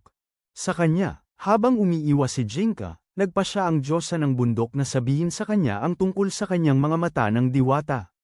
Ipinaliwanag niya na ang mga taong may espesyal na kapangyarihang espiritual ay isinilang na may mga mata ng diwata, at ang mga taong may ganitong kapangyarihan ay laging dumarating sa mundo bilang kambal.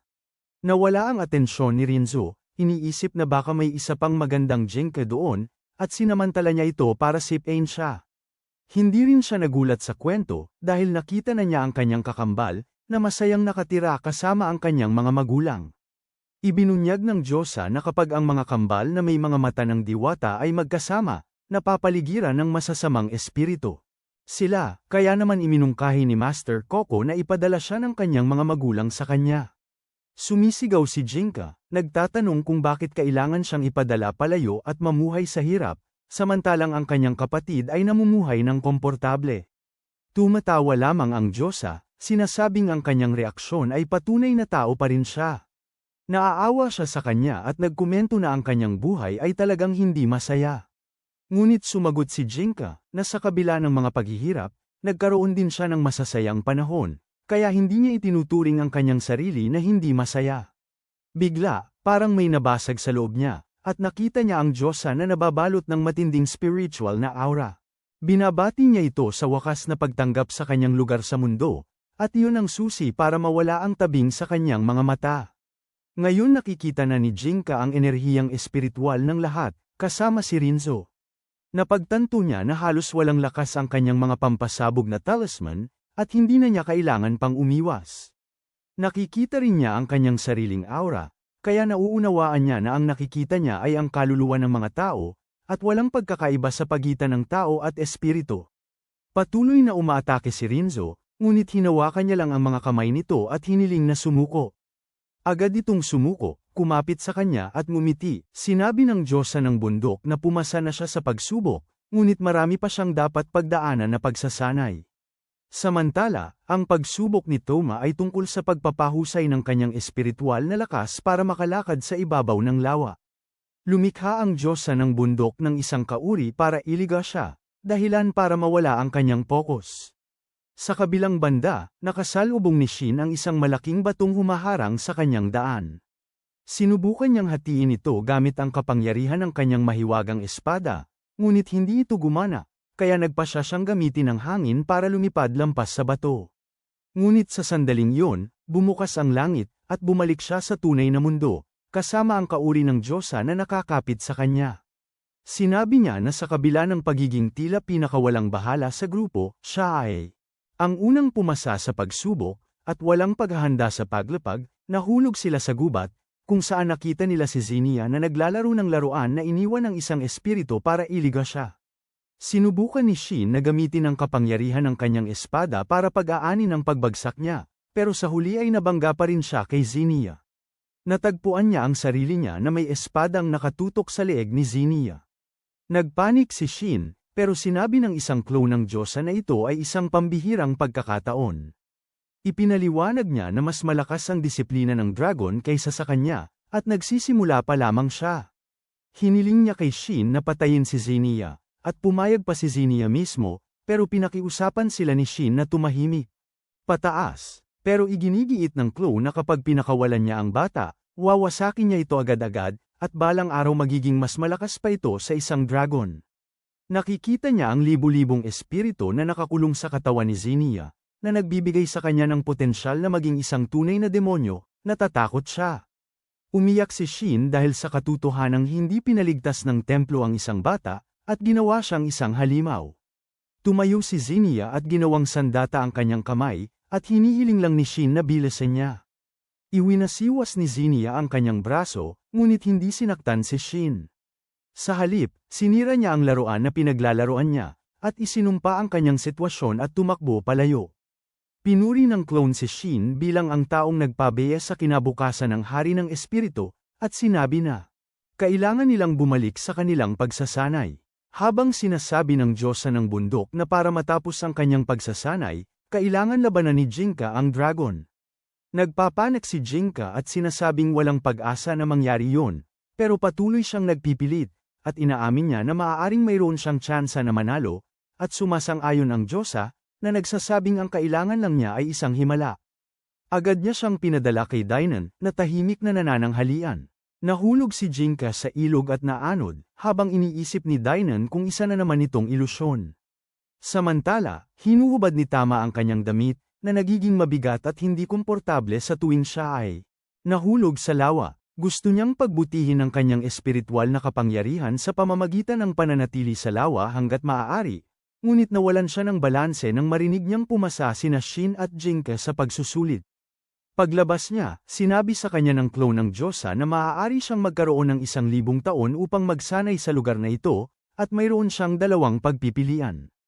Ang isa ay magtagumpay, at ang isa pa ay mawala ang kanyang katinoan sa sobrang pagpupursigi. Umupo si Tama upang magnilay, at susulitin ang kanyang oras. Sa gabi, bumalik sina Shin at Jinka sa kubo kasama ang clone ni Rinzo, na nagsasabi na itinuro sa kanila ng pagsasanay ngayon na maging handa para sa mga hindi inaasahang pagtatagpo. Biglang pumasok si Tama, tila malayo ang iniisip, at umasal na parabang matagal na niyang hindi nakita ang kanyang mga kaibigan. Sabi ng kopyang si sila ay handa na para sumalakay sa punong himpilan ng templo ng Dengai. Samantala, lalagyan niya ng mahika ang bundok para panatilihing abala si Dynam sa loob ng ilang araw. Gayunpaman, naniniwala si Tama na dapat nilang samantalahin ang pagkakataong ito para talunin muna si Dynam, ngunit sinabi ng kopya na hindi pa sila sapat na malakas para doon. Pero, may plano si Tama, at naniniwala siyang ito ang pinakamagandang pagkakataong isagawa ito. Nang umalis ang kopya at si Rinzo, ipinaliwanag ni Tama na plano niyang kunin ang Diyosa ng bundok. Sa laban-laban sa paring dragon, hindi iniisip ng mga bata na gag-ana ito. Pero naniniwala si Tama na gag-ana, dahil nakikita ng Diyosa na may halaga ang buhay nila. Kung hindi sana siya naglaan ng ganito karaming pagsisikap sa pagsasanay sa kanila. Kinabukasan, naglakad sila papunta sa kinaroroonan ni Dynam. Ipinaliwanag ni Tama na susundin nila ang isang atake at takas na estratehiya para dalhin siya sa kuval ng Diyosa ng bundok. Maya-maya, natanong nila si Dynam, at magbabahagi na sana si Tama ng kapangyarihan kay Jinka nang biglang lumitaw si Asin at itinapon siya papalayo. Sa sumunod na sandali, natagpuan ni Jinka si Dynam sa tabi niya, na nagbagong anyo bilang isang dragon para sana saktan siya. Labis na natatakot si Jinka sa nakakatakot na aura ni Dynam at iniisip na matatapos na ang laban. Gayunpaman, hindi tinamaan ni Dynam ang unang atake dahil mas mahina ang lupa kaysa inaasahan niya. Umaatake siyang muli. Ngunit sa isang pagkakataon, gumuho ang lupa sa ilalim ng kanyang mga paa, at naiwasan din ni Jinka ang atakeng yon. Sila Tama at Shin ay nanunood lang habang nakaligtas siya, habang sila ay pinipigilan ni Senya. Sa lupa, naalala ni Jinka ang sinabi ng Diyosa tungkol sa pagsasagawa ng himalang magpapahintulot sa kanya na talunin ng dragon, at nagsimulang tumawa ng malakas. Nagulat si Dynam sa kanyang biglaang pagtawa, ngunit inatake pa rin siya.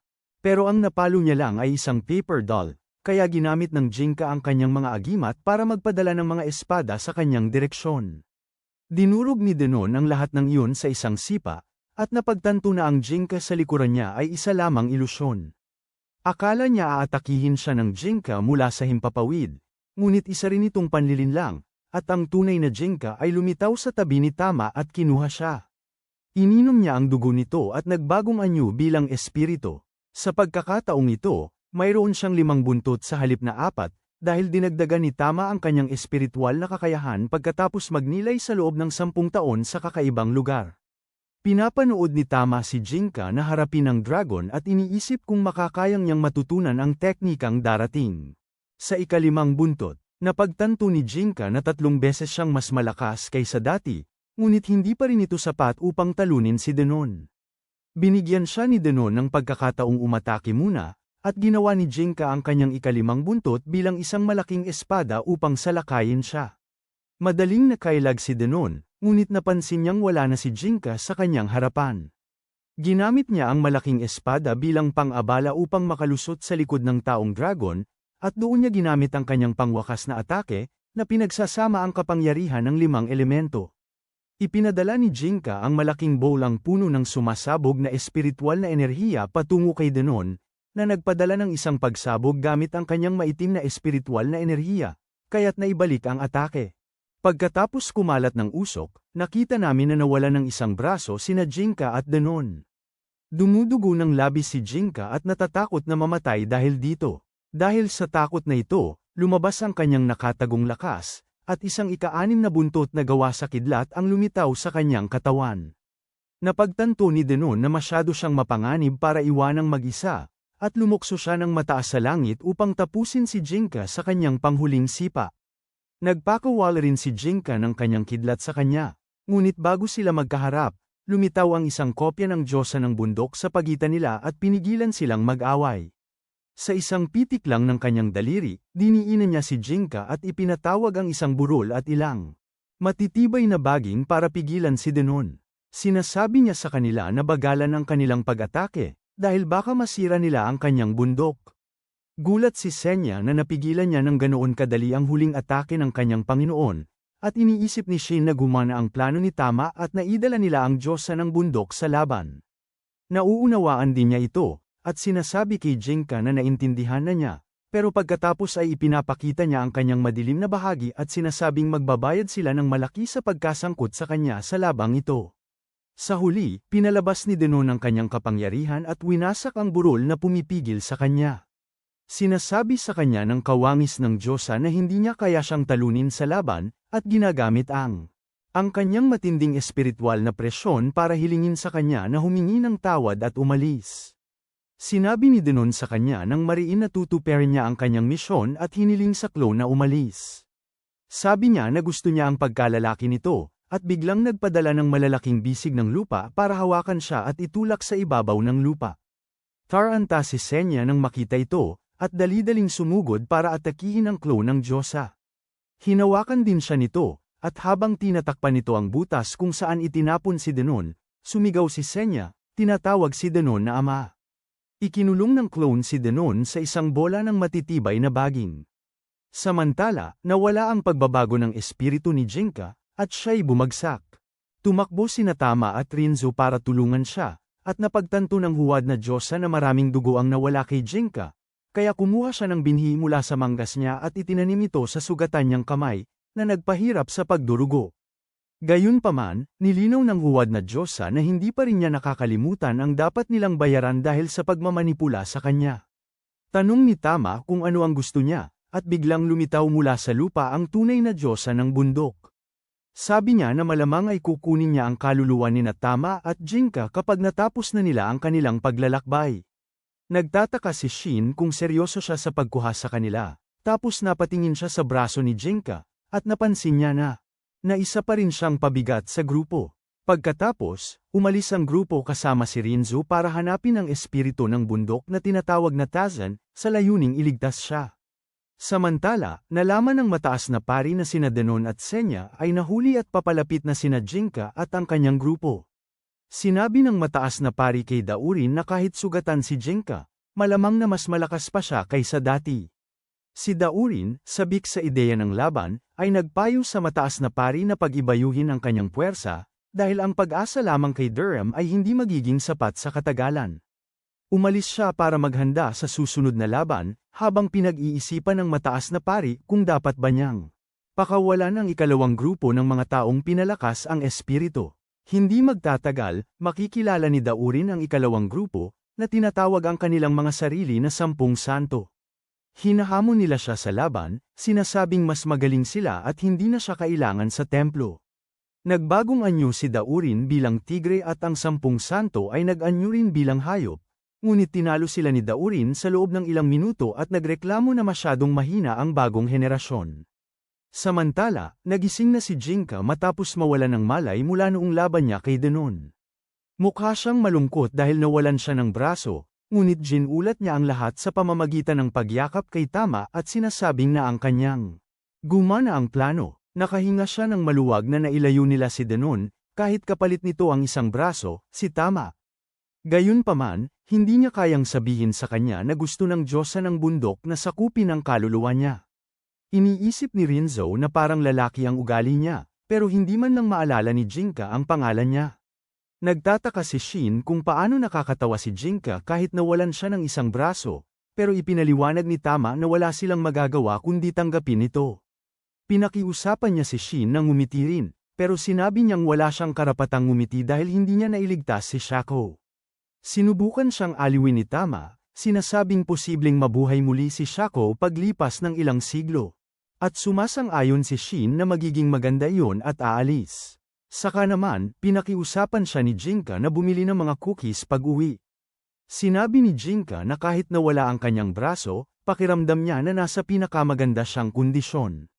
Sumang-ayon si Tama at sinabing ipagpapatuloy nila ang kanilang paglalakbay kinabukasan. Kinabukasan, nagbigay si Rinzo ng mga anteng-anteng sa grupo, at pinakiusapan silang isulat ang kanilang mga pangalan doon.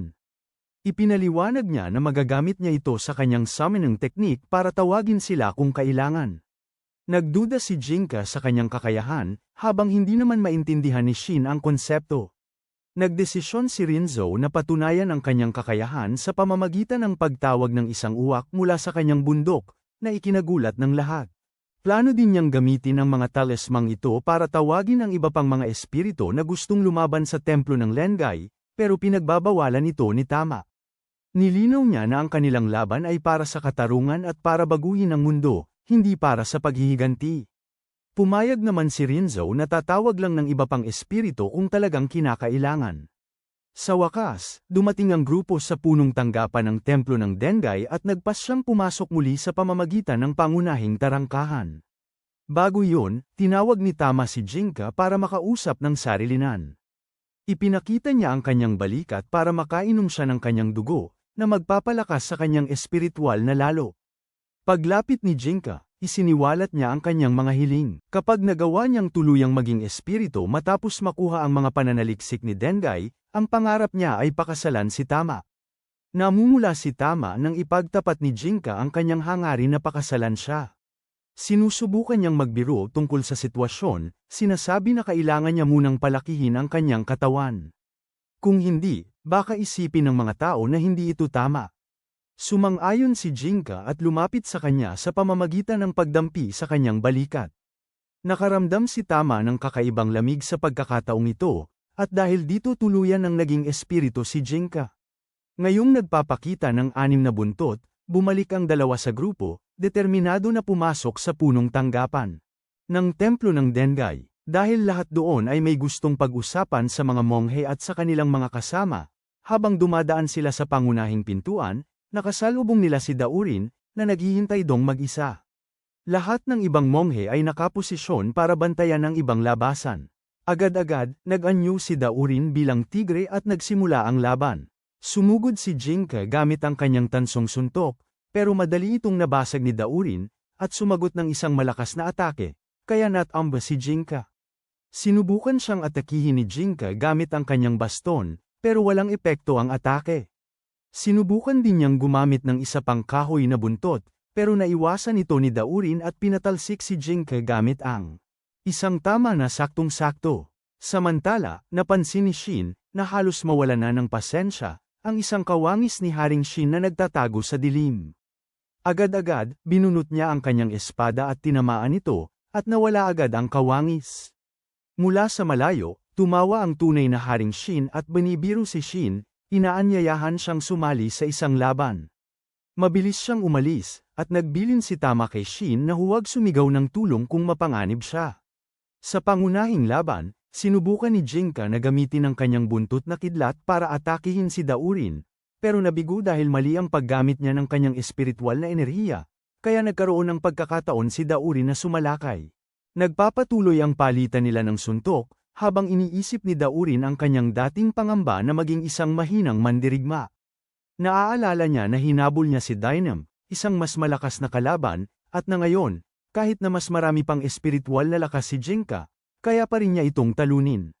Si Jinka, nakahiga sa lupa, ay napagtanto na sumobra ang tingin niya sa sarili niyang kakayahan, ngunit bumangon na may panibagong determinasyon.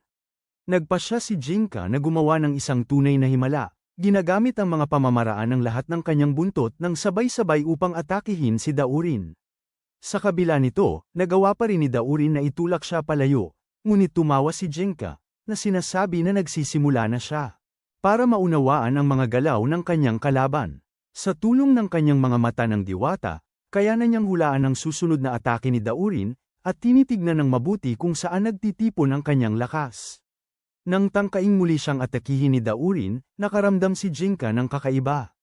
Isang buo ng lakas ang lumitaw sa dating kinalalagyan ng kanyang nawasak na kaliwang kamay, at sa tamang pagkakataon ay pinakawalan niya ang isang dagandong gamit ang bagong kamay na ito. Tinamaan si Daurin at nagpatalsik sa kanya. Nagulat si Tama sa eksena, habang naniniwala si Rinzo na ito ay resulta ng kapangyarihan ng binhi na itinanim ng Diyosa ng bundok sa kanyang braso. Tumawa si Daurin, sinasabing naramdaman niya ang lakas ng suntok, pero nagbabala na ang laban mula ngayon ay magiging espesyal. Pinagsama-sama niya ang kanyang espiritual na enerhiya sa kanyang mga kamao, at biglang lumitaw ang 12 ng espiritual na mga orb sa paligid niya, na bumuo ng isang nakakatakot na tanawin. Samantala, patuloy na sinusundan ni Shin si Haring Shin, na gawang mapunit ang isang bag na dala nito, pero sumabog ang bag, at lumabas na ito'y isang huwad na patibong. Patuloy na tinutukso at inaakay ni Haring Shin si Shin papasok sa isang yungib na may ilaw ng mga kandila. Habang siya ay sumusulong, ang yungib ay nagiging mas at mas sopistikado, hanggang sa mukha na itong isang kumpletong instalasyon. Nakasalubong ni Shin ang isang sugatang monghe sa daan at, napuno ng galit, inatake niya ito, ngunit ang monghe pala ay isa sa 10 banal at nagbagong anyo upang harangin ang atake. Tinanong siya ng monghe kung paano nakapasok si Shin sa loob ng laboratorio, ngunit hindi siya pinansin ni Shin, sinasabing si Haring Shin lamang ang gusto niya. Bigla na lamang sinaksak sa puso ang monghe ng isang higanteng patalim. Sa likod niya ay si Haring Shin, na nagbagong anyo bilang isang napakalaking nilalang. Iniwasan ni Shin ang sibat na pinakawalan ni Haring Shin, ngunit halos wala siyang oras upang makabawi bago siya harapin ang mga kanya na nakatutok sa kanya. Pinaputok ni Haring Shin ang kanyang mga kanya ng espiritu, at ginamit ni Shin ang mahika ng hangin ng kanyang espada upang kumapit sa dingding at umiwas sa mga atake, saka sinuntok si Haring Shin sa mukha. Nagalit ang kanyang kalaban, na umatake muli, pero lumutang si Shin sa hangin, umiiwas ng maliksi. Sa isang hindi inaasahang galaw, binago ni Shin ang kanyang estratehiya at nagsimulang tumakbo palayo, na pilit na pinasunod si Haring Shin sa kanya. Samantala, sa pangunahing templo, si Jinka ay nasa isang matinding laban-laban kay Daurin, na pinuruhan siya ng sunod-sunod na napakabilis na suntok, at kahit sinubukan niyang protektahan ang kanyang sarili gamit ang kanyang tansong kamao, si Jinka ay agad na natamba. Pero dahil sa kanyang kahangahangang determinasyon, bumangon siya, at kinilala ni Daurin ang kanyang tapang. At ipinapaliwanag na ang kanyang pamamaraan ay bumabaluktot sa espasyo-oras, na nagpapahintulot sa kanya na magbigay ng daan-daang suntok sa isang segundo. Ibinubunyag din niya na ito ay simula pa lamang ng kanyang pamamaraan, at plano pa niyang pagbutihin ito. Si Jinka, na nahihilo pa rin sa mga suntok, ay napagtanto na ang kanyang kaliwang kamay, na gawa na ngayon sa enerhiyang espiritual, ay makakatulong sa kanya na pakalmein ang kanyang isipan. Ginulat niya ang lahat sa pamamagitan ng pagtulak ng kamay na ito ng enerhiya sa kanyang sariling utak, na nagbubukas ng bagong antas ng kapangyarihan. Nagpakita siya ng ikapitong buntot, na gawa sa bagyo. Nagpatuloy ang laban, at ginamit ni Jinka ang kanyang bagong buntot upang dagdagan ang kanyang bilis, tinatamaan si Daurin. Bago pa siya makakilos, sabi ng kampanteng si Daurin na hindi na uubra sa kanya ang parehong teknik ng 2 beses, at bilang sagot, pinagsasama ng Jinka ang 5 elemento sa kanyang huling atake.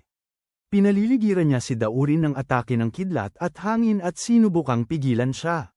Sa kabila nito, umaasa si Daurin sa kanyang sariling bilis para makatakas at atakihin si Jinka, at nang malapit na niya itong matamaan, ilang misteryosong figure ang lumitaw sa likod nila, na nag-ambala ang laban.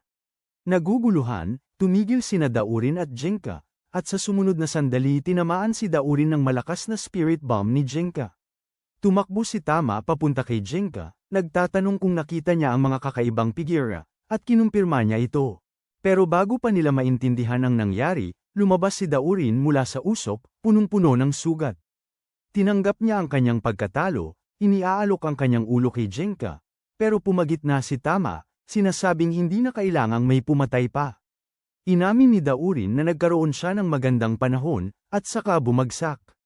Nagmamasid mula sa malayo, gulat na gulat si Yanzang na makitang natalo si Daurin, at nagpapanik, sinasabing kailangan na niyang tumakas, at ang taong katabi niya ay tinawanan lamang siya. Samantala, hinaharap ni Shin si Haring Shin sa isang silid na puno ng mga haligi. Ginagamit niya ang mga haliging ito para iwasan ang mga atake ni Haring Shin, habang nakikipagtalo sa kanyang mahiwagang espada, na nagmumungkahi na dalhin siya sa malawak na lugar para mailabas ang buo niyang kapangyarihan. Dahil abala sa usapan, muntik nang matamaan si Shin ng mga kanya ng espiritu ni Haring Shin. Nagpa siya ang mahiwagang espada na kumilos, pinuno si Shin ng kanyang kalooban at pinilit si Haring Shin na magbukas ng butas sa kisame. Pinalipad ng espada si Shin palabas, ngunit sinundan siya ni Haring Shin gamit ang mga jet thruster sa kanyang mekanikal na baluti. Sa langit, nagpatuloy ang laban.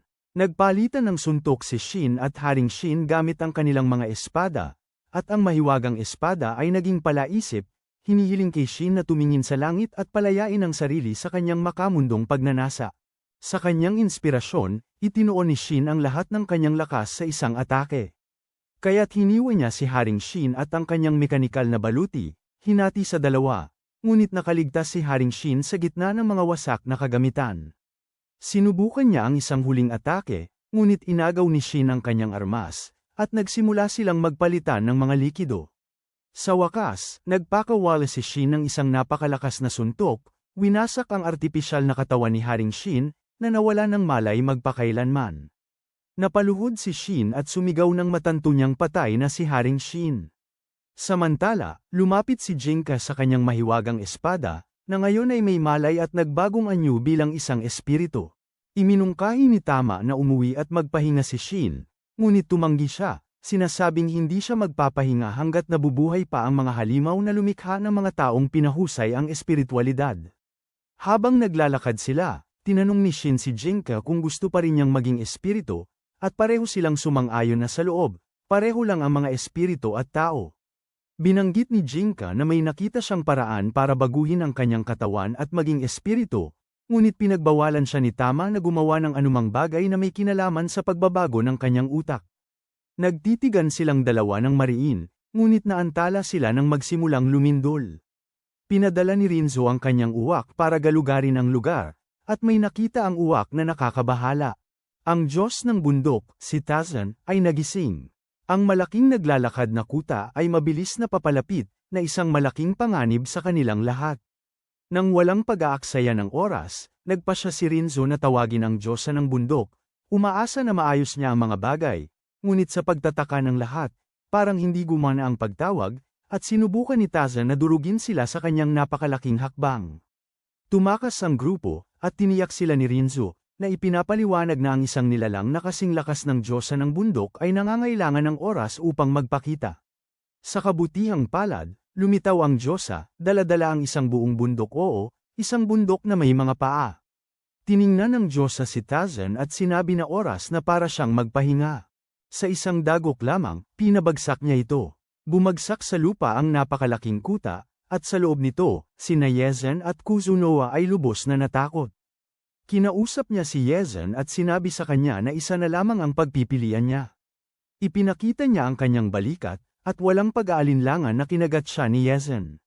Sa sandaling yun, nagsimulang magliwanag ang ginintoang ilaw mula sa nawasak na kuta, at agad na napansin ni Jinka ang isang pamilyar na pakiramdam. Lumabas si Yezen mula sa kuta, nagbagong anyo bilang isang espiritu ng siyam na buntot na fox, bitbit si Kuzunoa sa kanyang mga bisig. Pinanood ni Tama ang eksena, at kasabay nito, sinabi ni Jinka sa kanya na sumulong na. Lumilipad sila patungo kina Yezen at Kuzunoa, habang si Shin ay naghahanda na rin kumilos. Sinamantala ni Hinzo ang pagkakataon at hiniling kay Shin na isama siya, at sa gitna ng kaguluhan, tinanong ni Yezen si Kuzunoa kung sino ang ama ni Tama.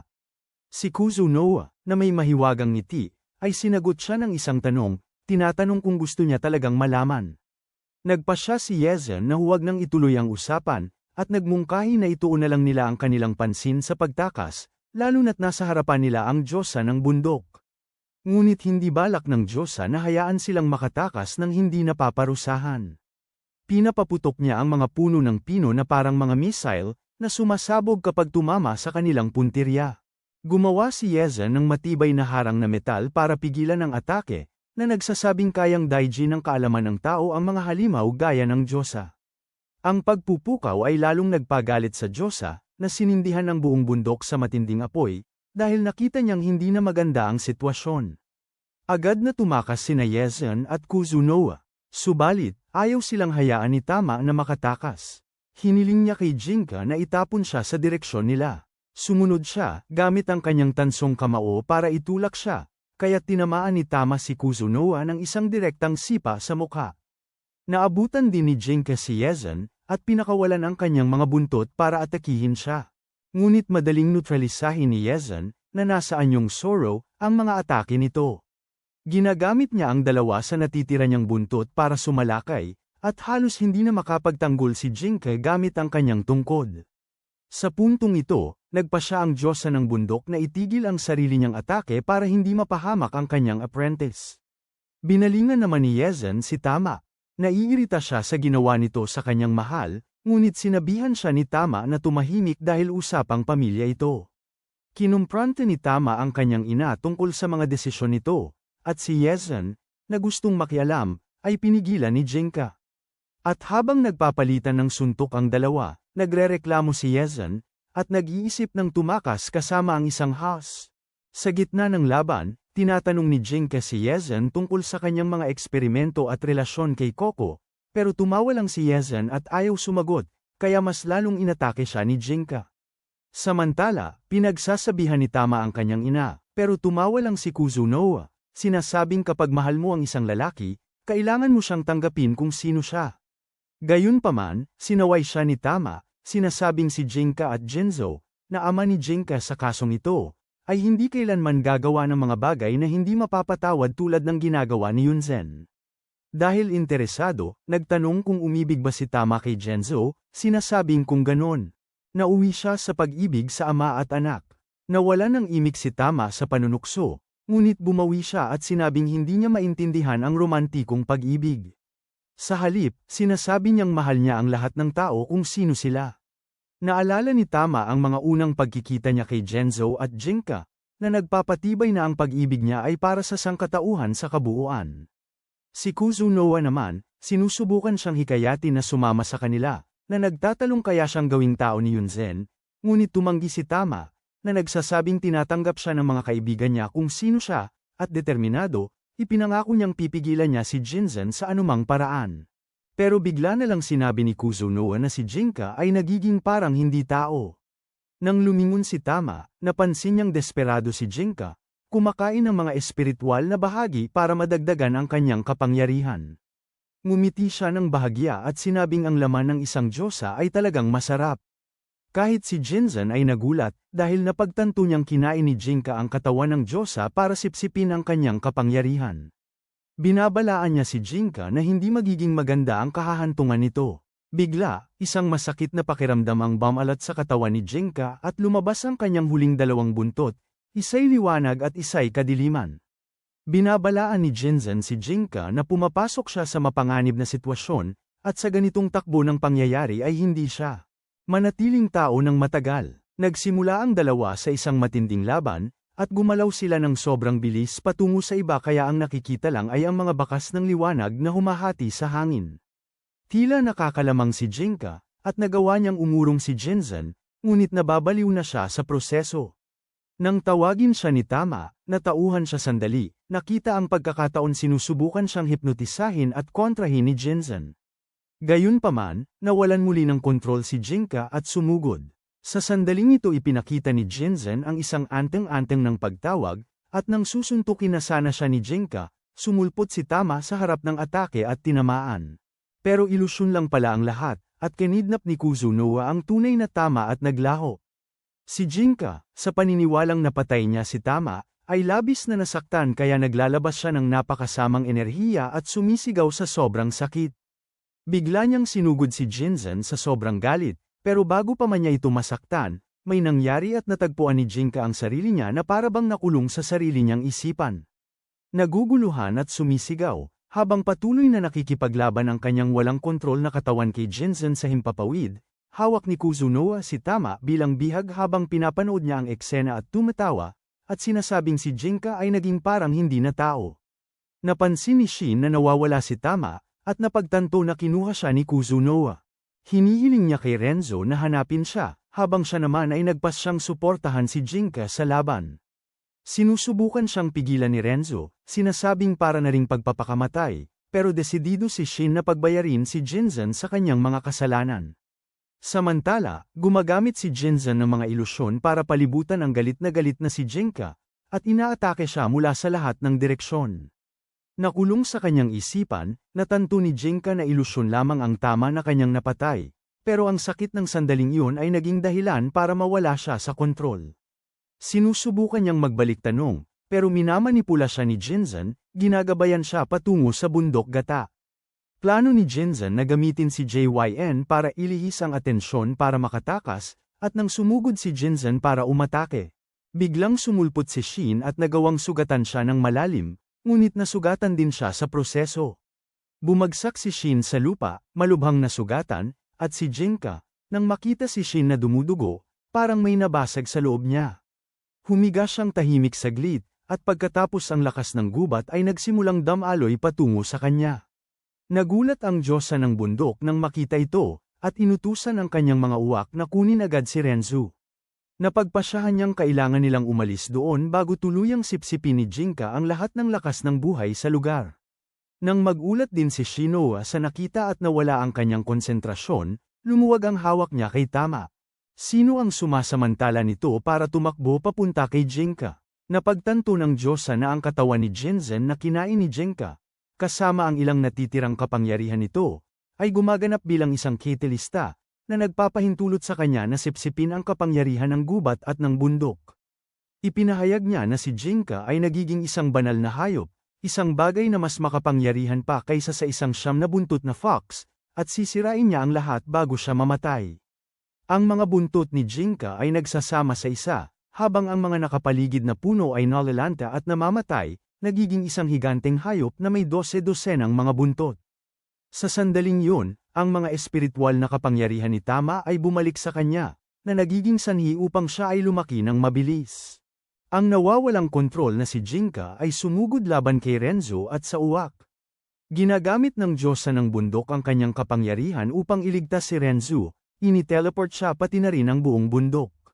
Samantala, 5 misteryosong figura ang lumitaw sa langit at parang pinatigil ang oras. Ang diyosa, naguguluhan, ay nararamdaman na mahina ang mga presensyang ito, ngunit hindi niya ito maaaring balewalain. Ang lahat ay parang nagyelo, ngunit si Jinka, sa kanyang anyong hayop, ay nagawang sunggaban ng isa sa mga misteryoso na handa ng sakmalin. Sa sandaling yun, si Tama ay namagitan at sinipa siya sa mukha, inuutusan siyang itigil ang kahibangang ito. Sinunggaban ni Jinka si Tama sa leeg, at ang bahagi niya na may malay ay sumisigaw sa kanyang isipan na huminto. Tinitigan siya ni Tama at may sinabing nakakatawa, sinasabing maganda siya, kahit na halos sakal na siya. Dahil sa mga salita niya, nabawi ni Jinka ang bahagi ng kontrol. Binitawan niya si Tama, na yamakap sa kanya at nagpaalala sa kanya tungkol sa mga sinabi niya na pakakasalan niya ito kapag naging espiritu siya. Sinabi niyang natuwa siyang marinig yon, at may mga luha sa kanyang mga mata hinalikan niya ito. Gayunpaman, nararamdaman ni Tama na tinatawag siya ni Henzo gamit ang talisman na natanggap niya. Kahit labag sa kanyang kalooban, hinihila siya palayo kasama si Shin, naglalaho sa harap ni Jinka. Sa sandaling yun tumama ang kanyang energy blast, sumire sa buong lugar at maging winawasak ang dami ng transmisyon ng Diyosa ng bundok. Ilang araw makalipas, si Shin ay nagpapagaling pa rin mula sa kanyang mga sugat at determinado. Si Tama ay naglakbay upang hanapin si Jinka. Nag-aalala si Henzo, dahil kahit ang Diyosa ng bundok ay hindi matuntun si Jinka pagkatapos ng kanyang pagsabog, naniniwala pa rin si Tama na buhay pa siya at nangangako na hahanapin siya, kahit na mag-isa niya itong gawin.